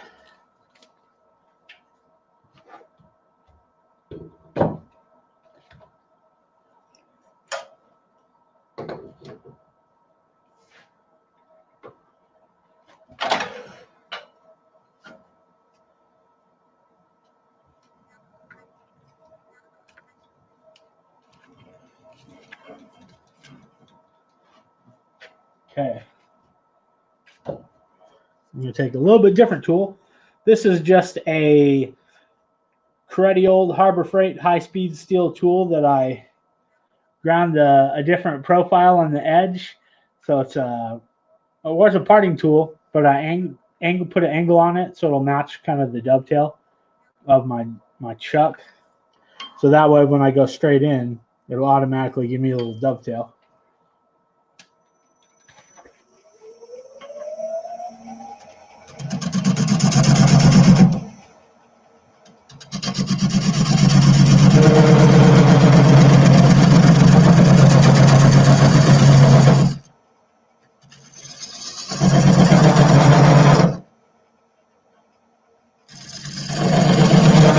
Okay.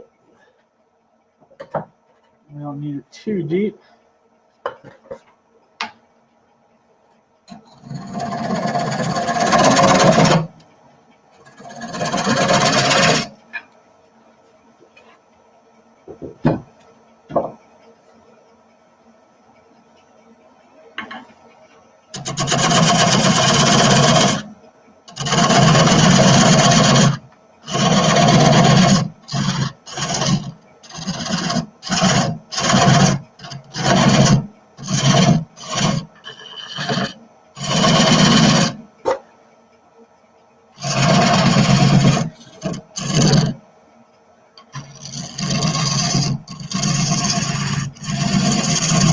right.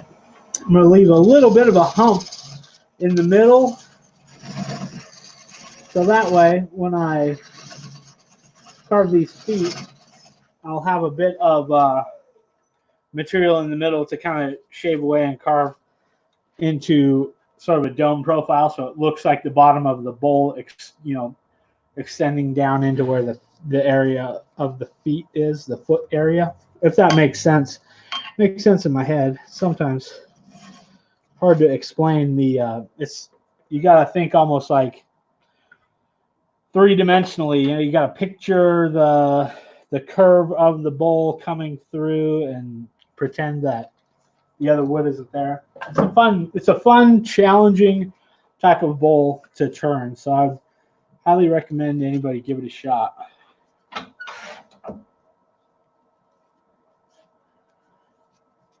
All right, we're looking pretty good there. I'm gonna set myself up for push cut. I'm gonna waste away a little bit of material where the feet are gonna be, and then I'll be ready for a push cut.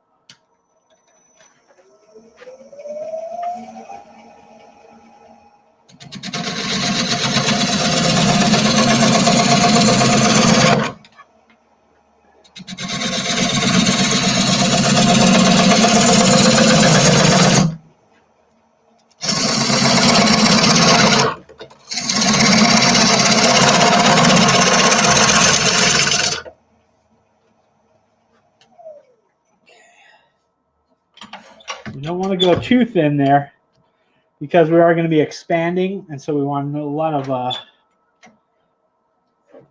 good meat behind there so it doesn't split out.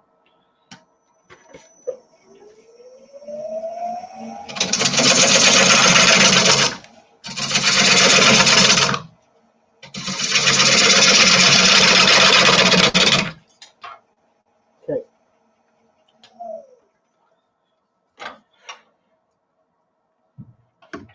Oh, my tool, the banjo is real close to the tripod. I'm going to turn real quick and sharpen my tool up so I can get these finishing passes nice and clean. And that way it'll hopefully eliminate a little bit of the sanding on this green wood.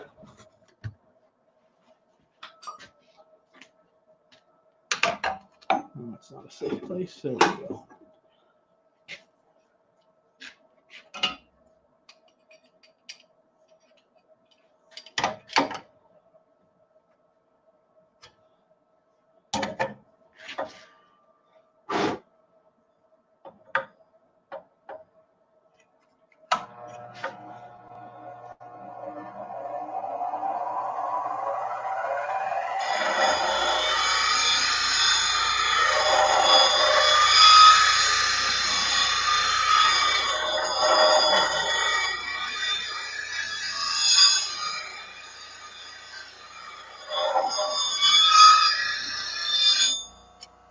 There we go.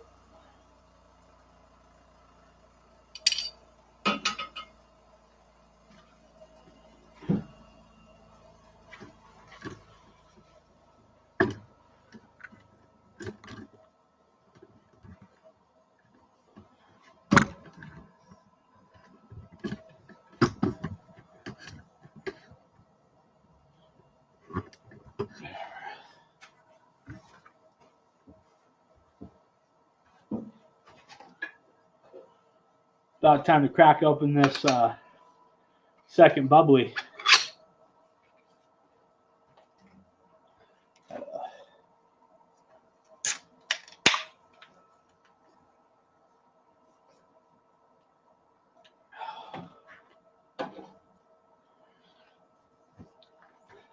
Patrick says toss in a roll of toilet paper with every purchase. Not a bad idea. Is there a way to make toilet paper from the shavings that's in demand right now? You are correct. It is in demand, isn't it? I'd be happy to whip up some organic toilet paper for you. Free range, artisan toilet paper. Sustainably harvested. No trees were harmed in the making of this because they had to come down anyways. So we are looking good. Let's get a couple more push cuts here. We gotta be ready to roll.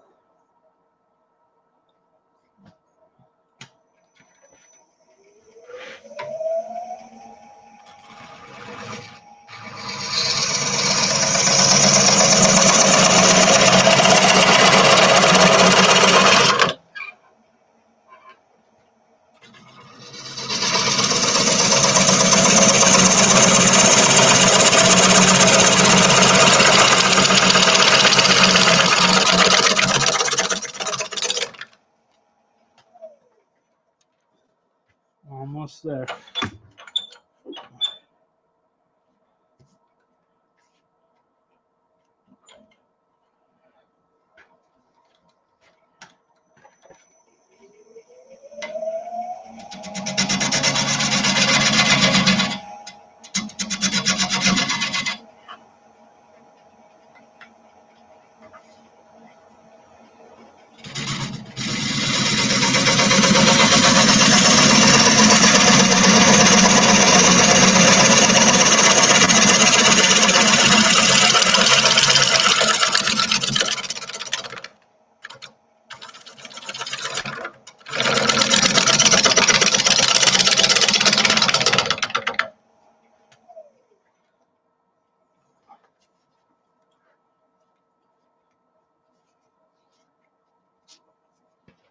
Looking good.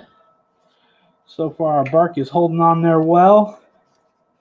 I forget when. I know there's a time of year when it's better to cut down a tree because the bark will be more likely to stay attached. But I am not sure what type of year or what time of year that is.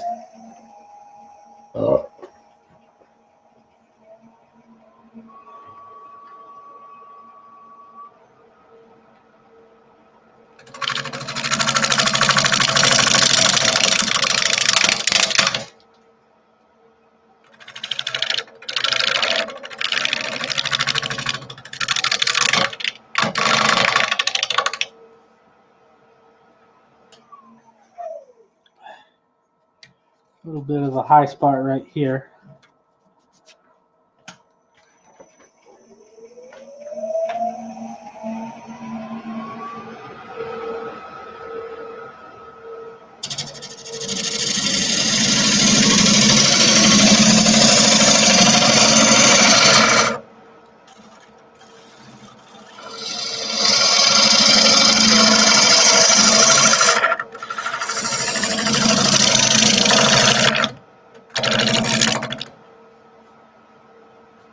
Cool. Fairly flat there. I'm going to switch to a shear scrape.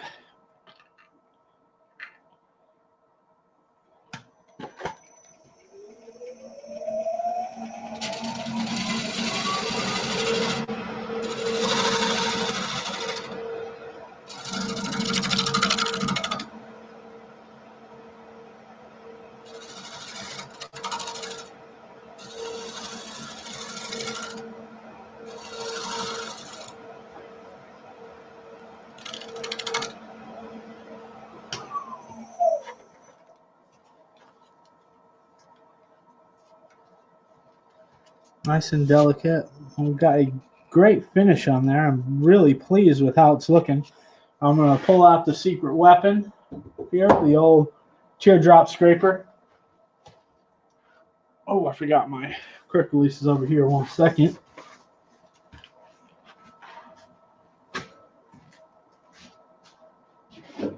Ooh, looks like my wax is all melted. I better turn my crock pot down.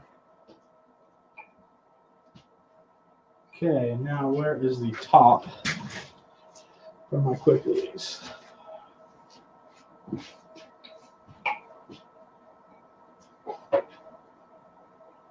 Oh, there it is.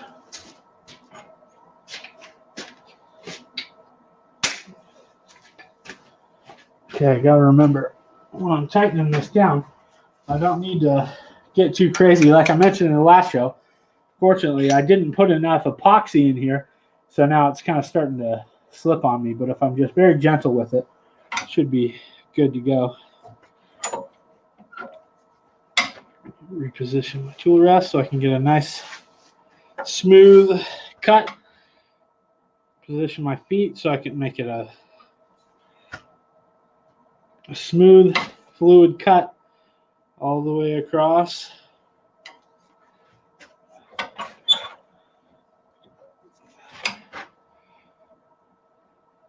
There we go.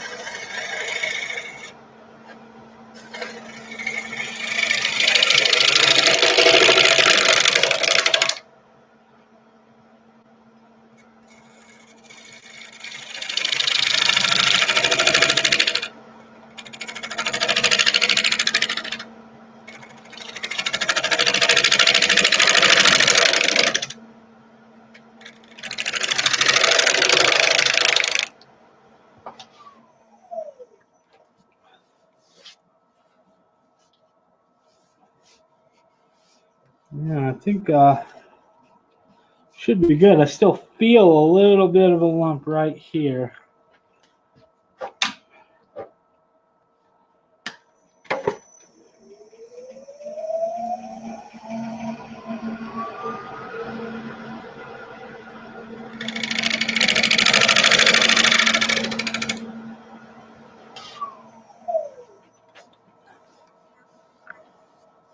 Yeah, I think that'll do it.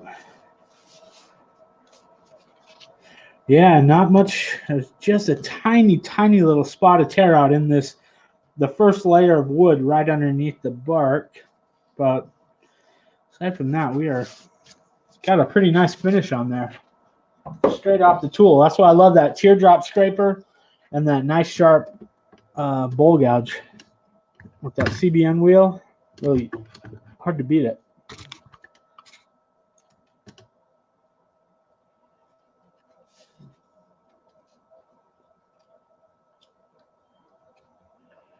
Yeah, it's looking good. So let me get some sandpaper. We'll run through some grits. You hear me complain about the sandpaper again. Watch out. We'll start with 120 or 150, it looks like. Work our way up to 600.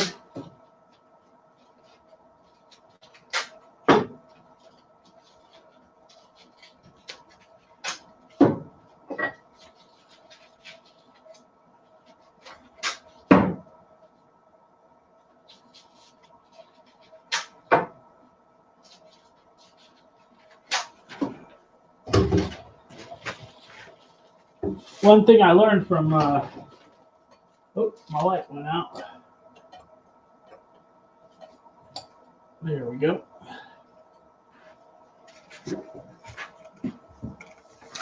One thing I learned from Jimmy was how to be very frugal with sandpaper. If anyone ever has the opportunity to take a class with him, make sure you just rip off a little piece and then tell him, hey, Braxton told me I got to watch out about my sandpaper consumption. I always like to we like to tease him about that.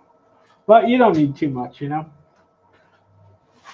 And if you'd like to help me buy some sandpaper, look at this stuff. You'd think it grows on trees the way I use it. You can leave me a super chat. You can check out the link in my description for my PayPal. Shoot me a couple of bucks or click on the Amazon affiliate link and make your normal purchases, and it'll help support the show. There it is. I'm looking for my little sanding sponge. Secret sponge.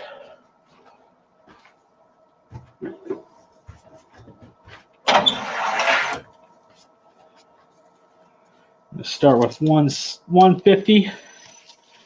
Work our way up.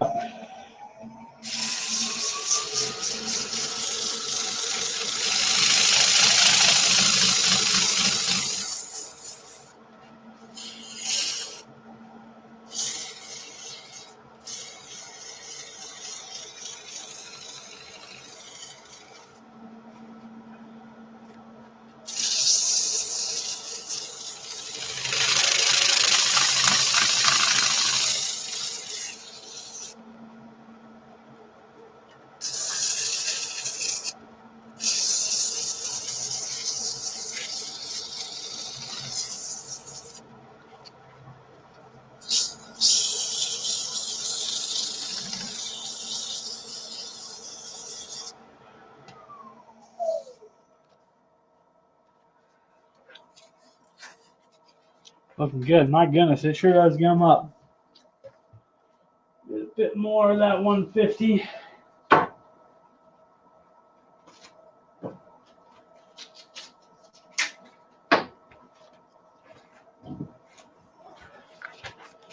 Do a bit of spot sanding.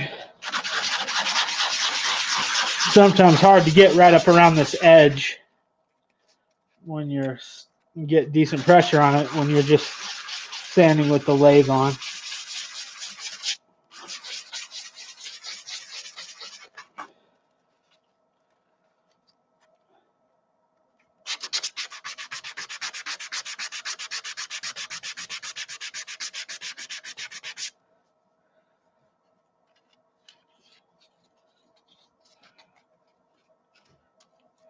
Still see what looks like a bit of a tool mark.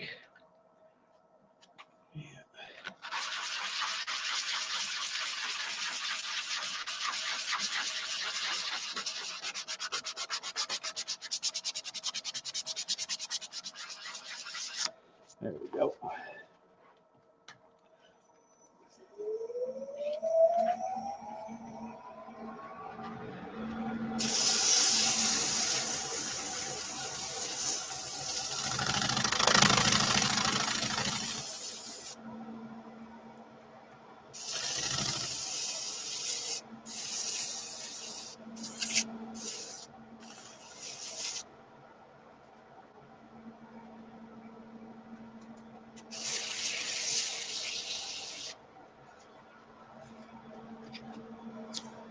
Oh, it's reversed. See how quickly I forget? It's that ADD.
$400.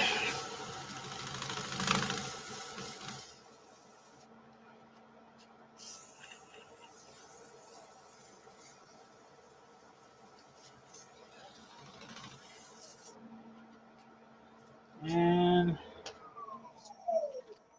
600.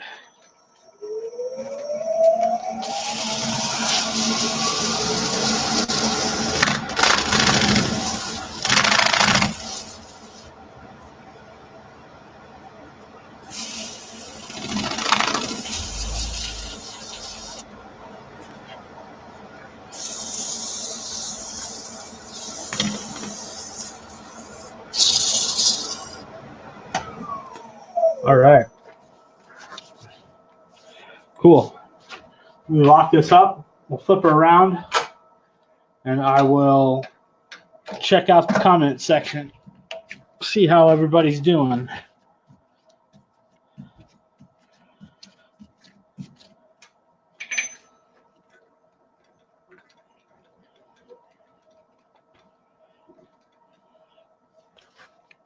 There's our shape. Looking good so far. A lot of meat for our recess, so it'll be strong, and plenty of leftovers for the carving the feet.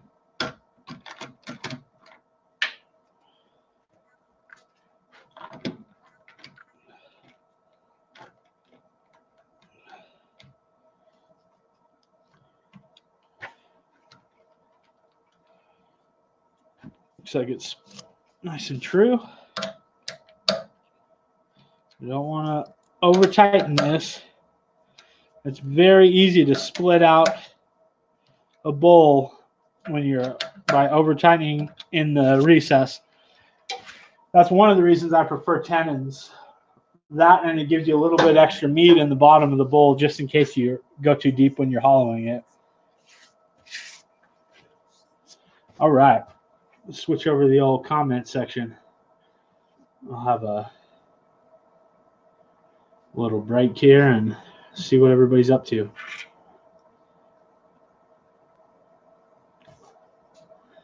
Billy wants to know what flavor I'm on. Strawberry.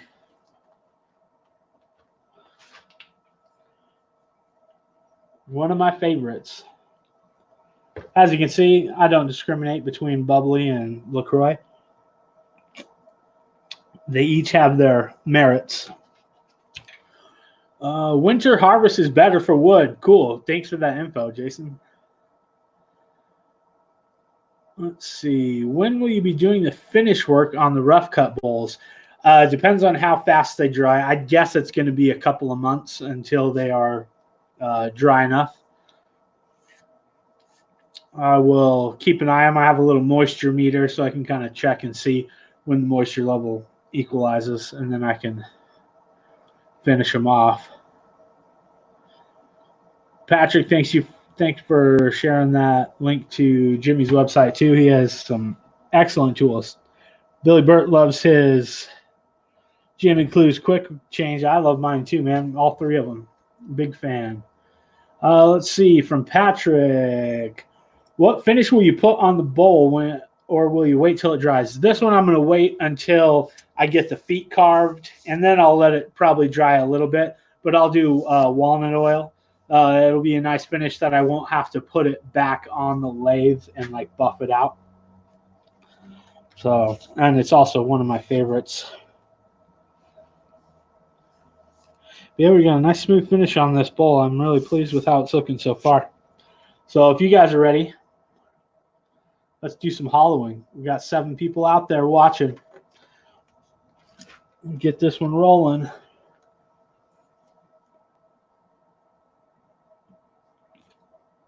Switch the camera here for you.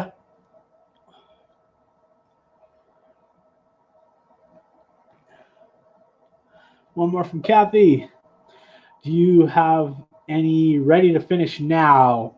I don't. Well, no, I don't actually. I'll have to turn some. Though the stuff out of your tree, that wood is probably dry enough to now that I can go straight to a finish with it. So I'll be able to do those a little quicker than these ones. But this one here is going to be a green to finish, so this will be available for purchase right away.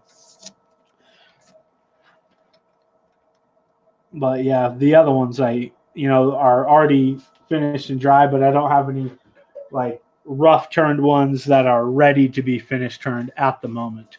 So that would be, I'll save these for another live episode too, and we can hollow them out. Very similar process though to what we've been doing. Okay, so we're working on natural edge here. We want to be very careful around the rim when we're taking our cuts, and also making sure that our tool rest is not going to hit anywhere. But it's looking good. Let me check my hollowing here and make sure I'm not going to hit you guys. Oh yeah, we'll have plenty of room. Once it gets down to it, I'm probably going to switch to my 1/2-inch bowl gouge for the final pass too, since it's a little bit smaller bowl. Once more to check the recess, make sure we're nice and tight. Yep. Again, don't want to over tighten that. If it comes loose or cracks, then our whole bowl is basically ruined. Turn it down.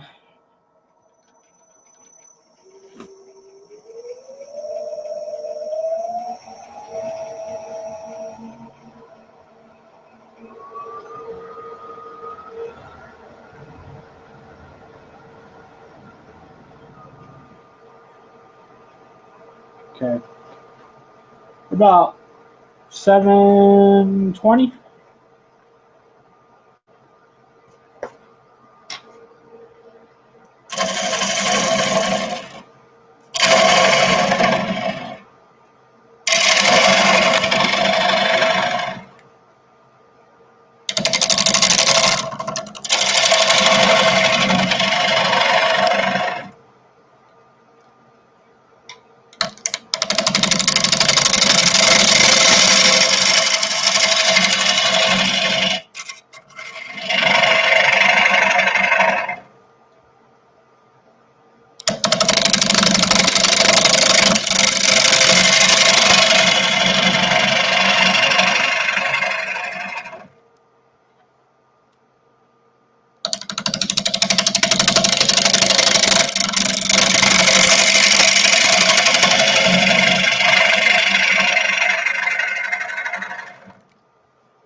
Reposition the tool rest. How's that shot? Let me see if I can.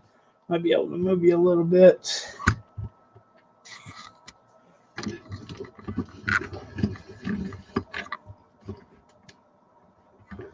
There. A little bit better. Cool. Actually, I need to.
I'll reposition my light here.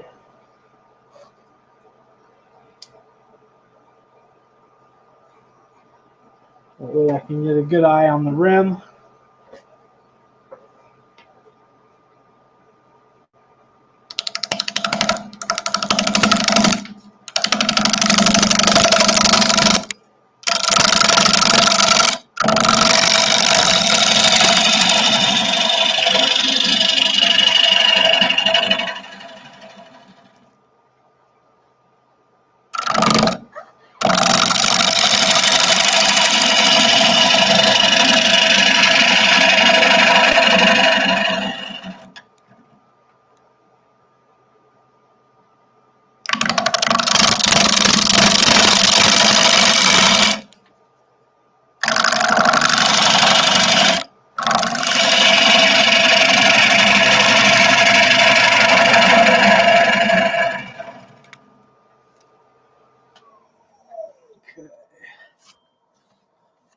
All right. Come along.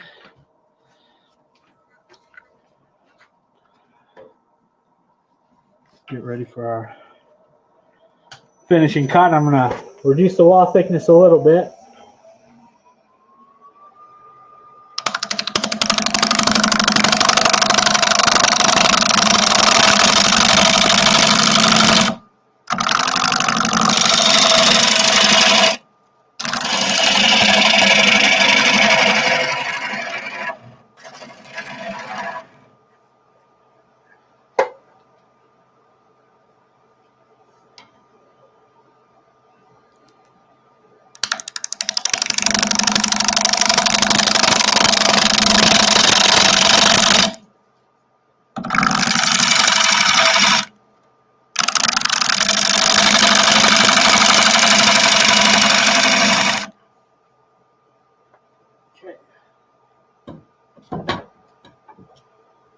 Switch it out.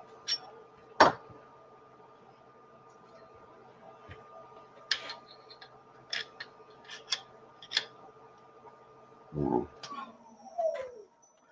me check it here. Oh yeah, we're looking good there. Should need to come down just a little bit more, I think.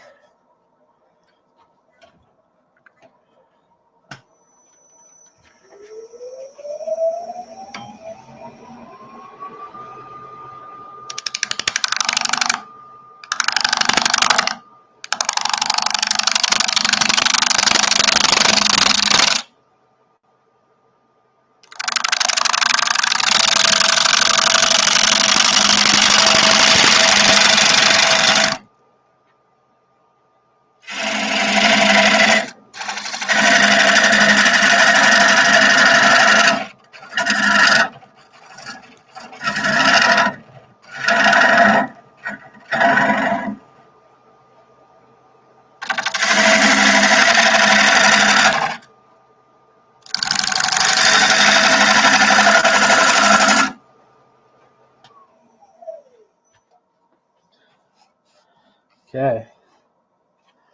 Feeling good there. We're about, oh, I'd say a good maybe 3/16. Fairly even. Wall thickness.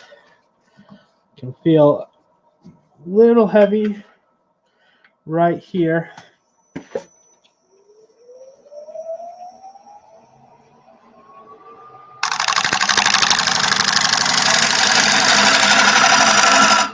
Okay.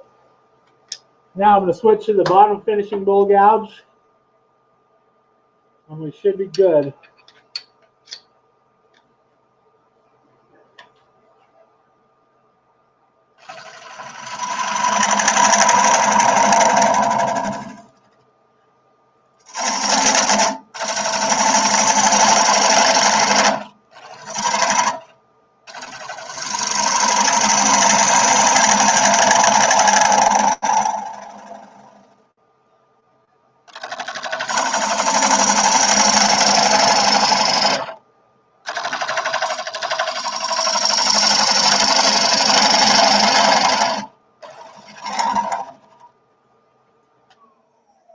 Okay. Give her a feel here. Okay, that's feeling good.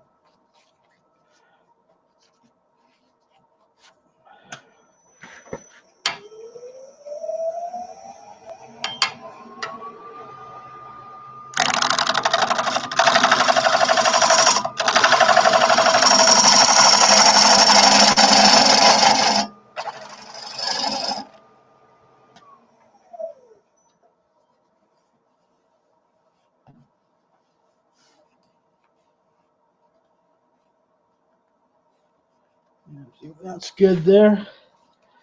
Just take this right down to the center, and then I'll get my teardrop scraper, do a bit of touch up, and sand it.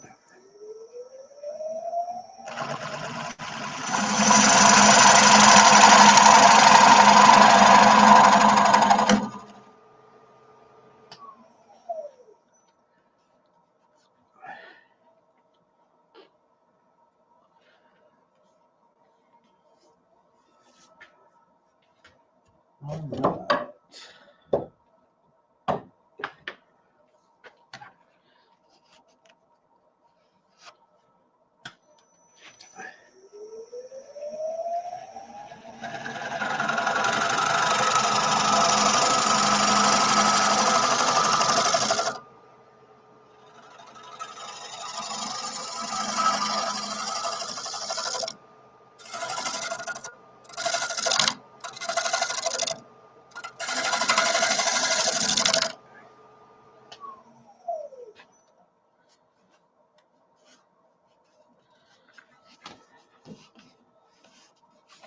Yeah, that's feeling quite nice. Need just a little bit more of a bump right down here.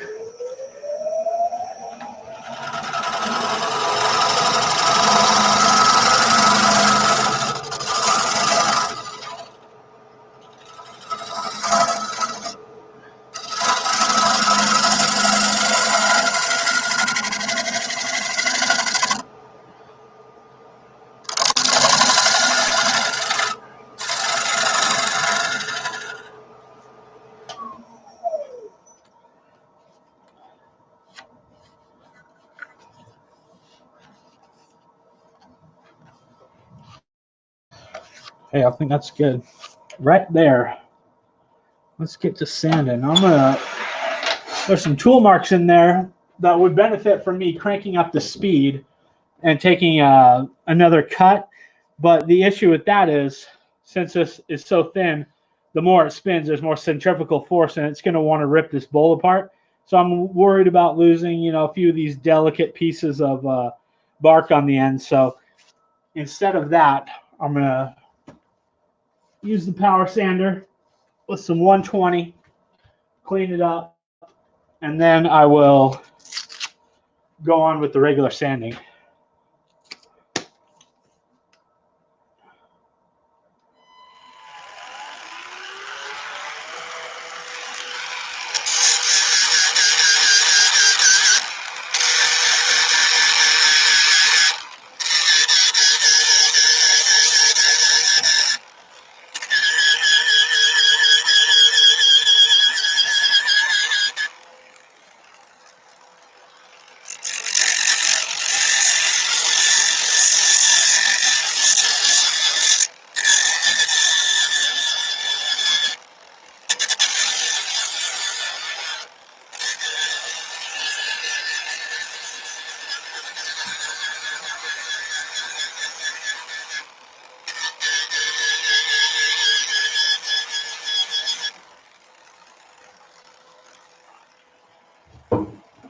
Quick little blast of air here.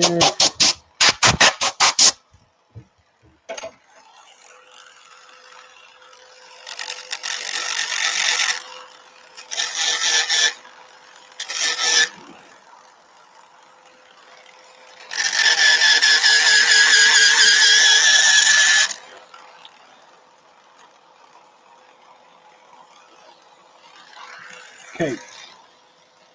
I'll call it good on that. Let me grab my sandpaper. I'll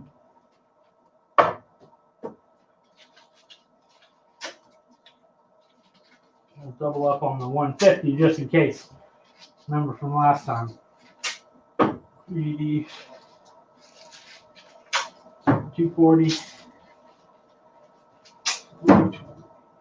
Uh-oh. Wrong set of. There's the 4. 600. Cool. Oh, there goes my light again. I'm a little bit packed in here. So, there we go. Knocking around and knocking stuff over.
I think that's good. I'll save that piece of 150 for next time.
Hey, Jim, just noticed you're out there. Just finishing up sanding on this natural edge bowl. I'm going to do some carved feet on the bottom of.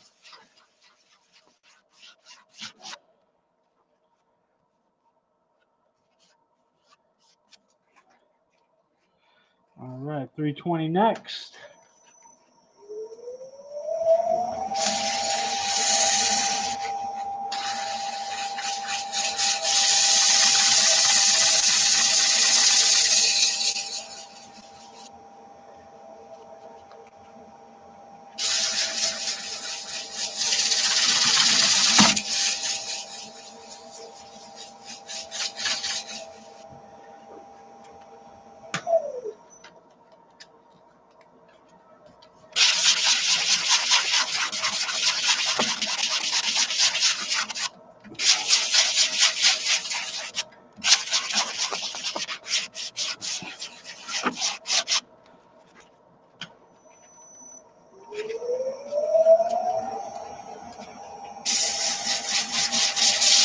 On the 400 here. Just about finished up.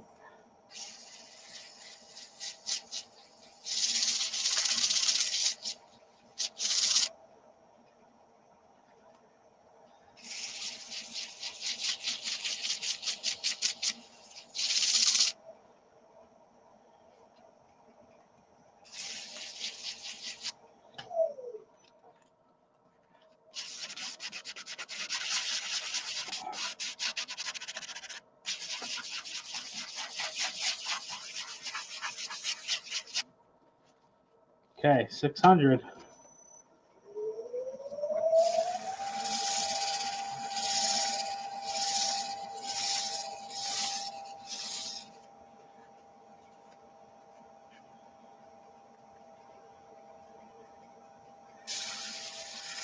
Mulberry. Return mulberry tonight, Jim. Fresh from Boulder City, Nevada.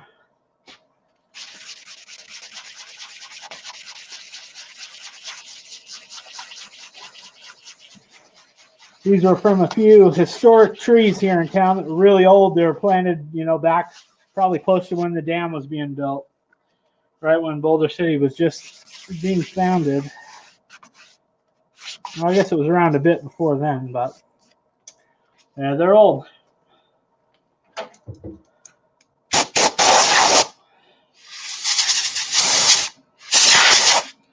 Hopefully I'm not blowing anybody's eardrums out. Okay, there we go. Inside, outside done. Next thing, I'm going to mark out where the feet, or mark out where the feet are going to go. It's going to be hard to see on that side. Let me see if I can move you. We're all about the angles here. This isn't a really intricate part, so.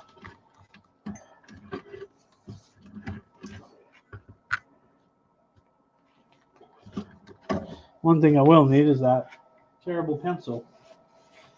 Where'd I put that thing? I probably chucked it, didn't I?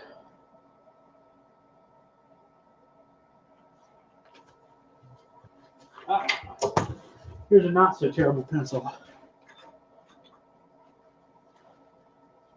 So what we're going to do here is use the built-in indexing on the lathe in order to find out where our feet are going to need to be. So move that out of the way. Hopefully you're not too blown out from that big light. So these holes right here, I can put a pin in it and it'll stop the lathe from spinning. So there's 12 points of index. So it'll be really easy to divide out by 12, if I want 3 feet. So we're going to start it there. We're locked in. Make a small mark. Just like that. Move it to the next one. Mark. And you probably get the idea from then. We're not going to have to worry too much about these marks because they're going to get sanded off when I do the power carving on the feet.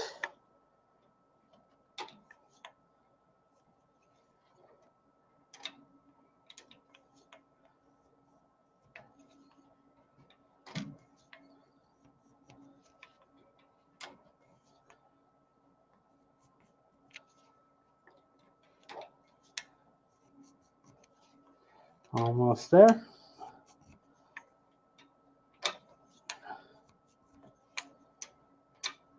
And that's it. We're back to where we started. Guys, I don't know if you guys can see the lines too well. Probably not. There we go. The light behind it is really blowing it out. Yeah, I just put some quick marks on the outside there. So that way I can divide it up easily when I get ready to do the carving.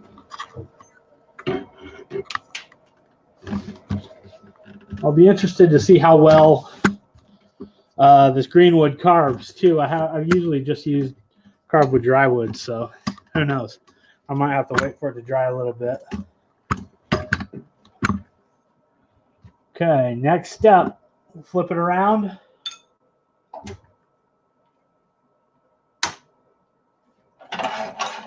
And we'll turn the bottom off. Let's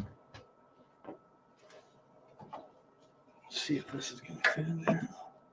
Oh, that will fit. So I'm going to change out the adapter on the vacuum chuck also. Let's see.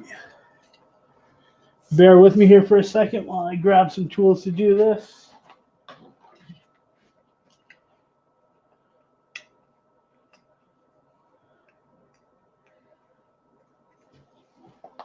There we go.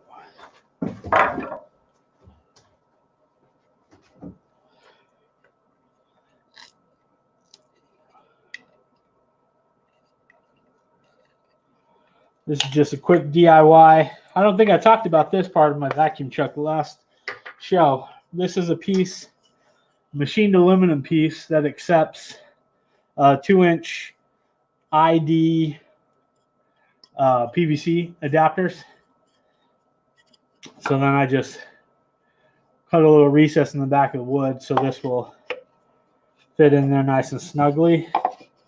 I'm going to have to give it a little whack.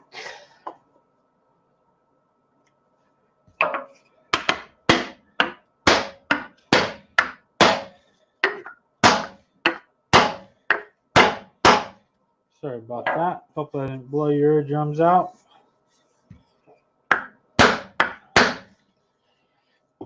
Okay. I'm going to leave my bowl in the chuck for now so I can switch it around the tailstock and still keep it nice and lined up. Carefully set you there. Put that on.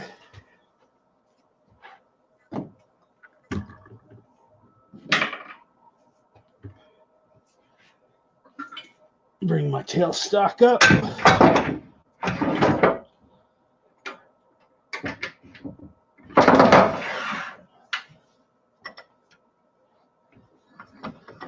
I'm going to switch out for an adapter that allows me to thread my chuck in my tailstock and tighten everything up into the vacuum chuck, and that way the bowl will stay centered. Since this one has a recess in it, and I forgot to mark the bottom, this is a good way to just snugging that up for now. It's a good way to get your bowl remounted.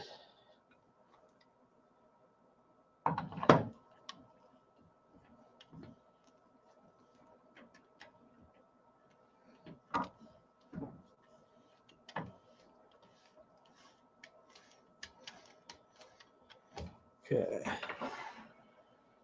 Slide it up.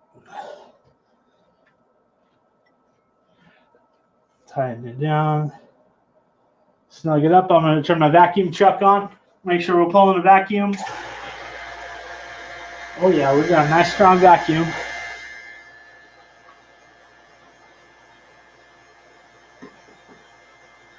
The next step, we'll remove the chuck.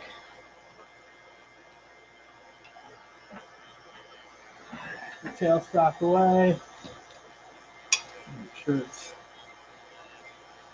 yep, it's spinning true.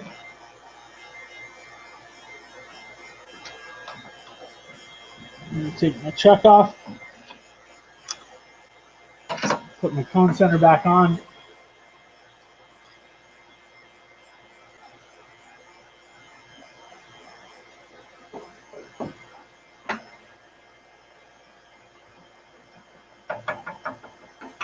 We don't want to go too tight with this now because it's gonna, we don't want to leave an indent. What if I got a little piece of wood? Sometimes you can just jam something in there because I want the inward pressure, but I don't want to leave a little nub that I'm going to have to turn away. I bet you I don't have anything real handy.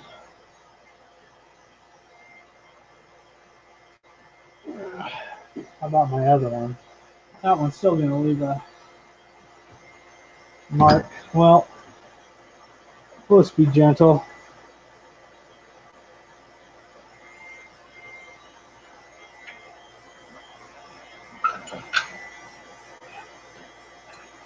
All I'm doing now is cleaning up the inside. So you know what? I probably am not going to need that. It's such a small amount that needs to come off. I must be very delicate with my cuts.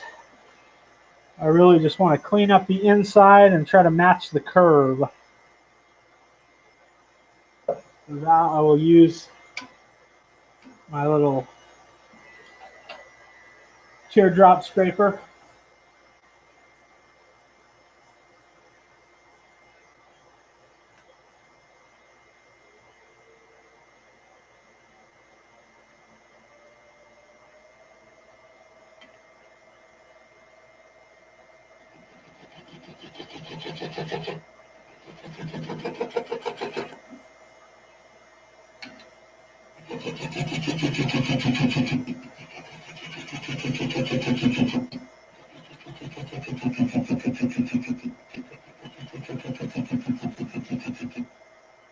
Just taking our time.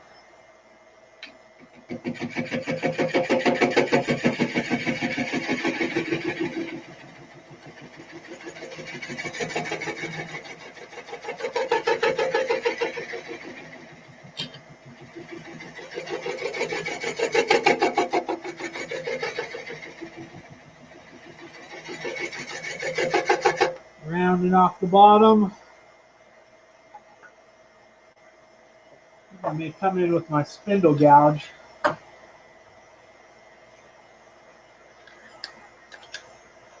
Just give it a little bit of a push cut.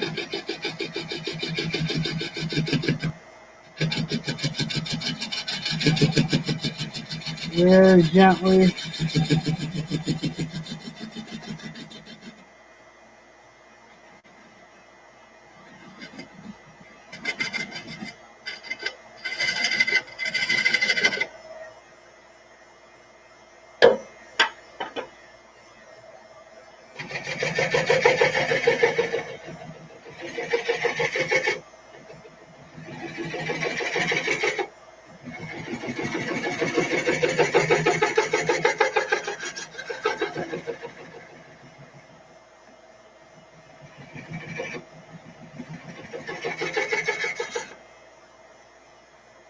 Okay.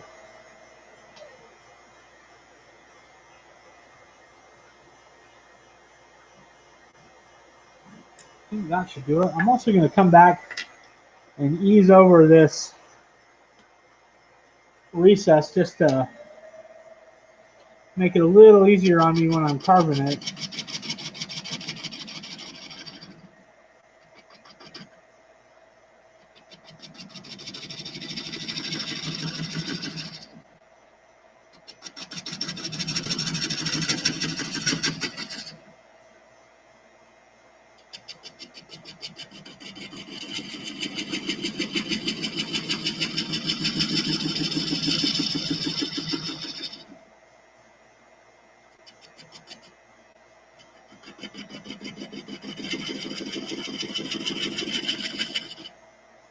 Nice gentle cuts.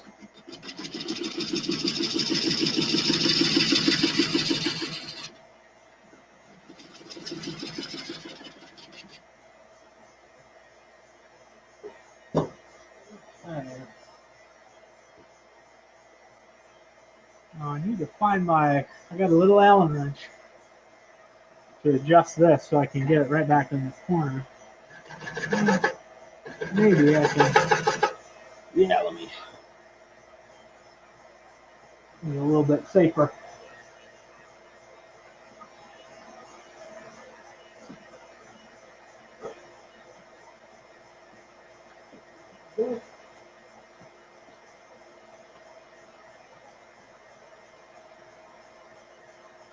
Okay. Just gonna change the angle, loosen that up a bit, and change it to an angle that's gonna allow me to better finesse that curve. That's the great thing about this is just a continuous curve, you know, all the way around. So you can adjust it and put it exactly where it needs to be.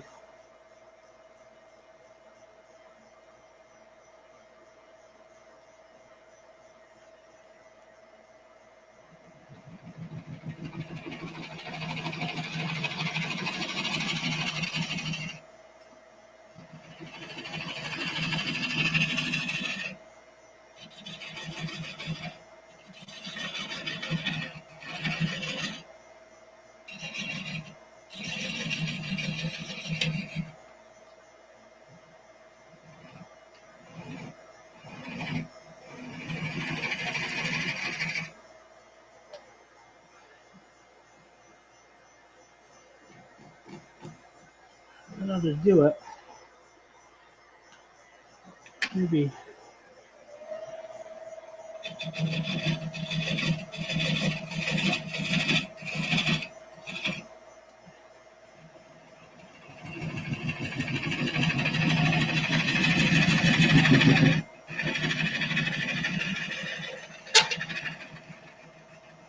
Okay. Now that'll do it. Oh, maybe not. I'm going to crank up the speed a little bit and try to get a bit of a cleaner cut.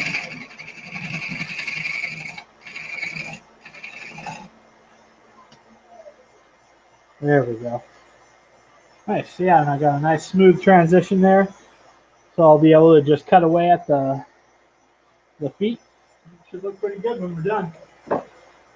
Okay, luckily I got my extra piece of sandpaper here. I'm not too worried about sanding the bottom all the way up since it's going to get power carved. There's going to be a lot of hand sanding.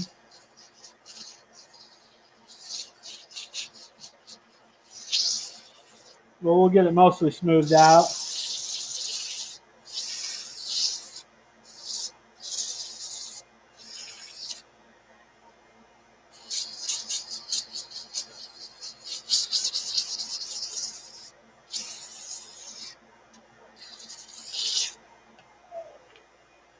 Okay.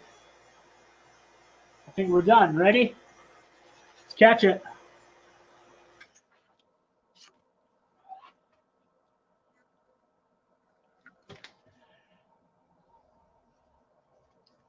Mighty nice piece of wood.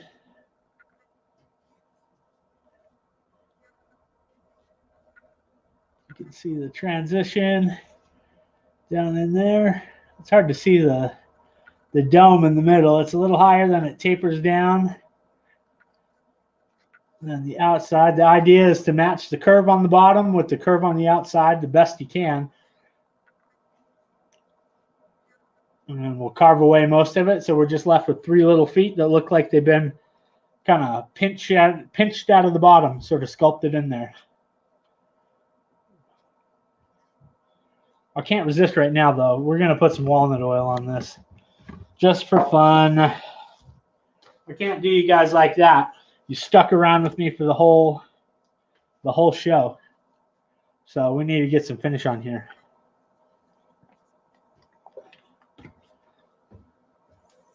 Let me get a paper towel.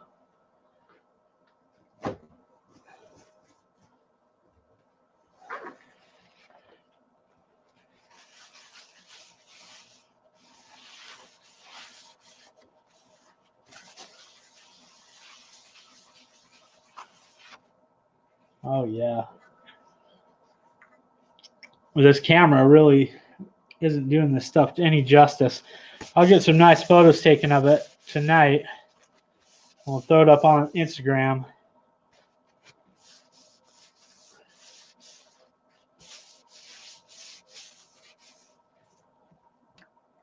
A little along the bottom.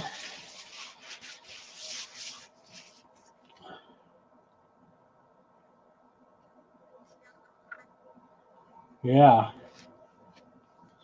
Not a bad bowl, if I do say so myself.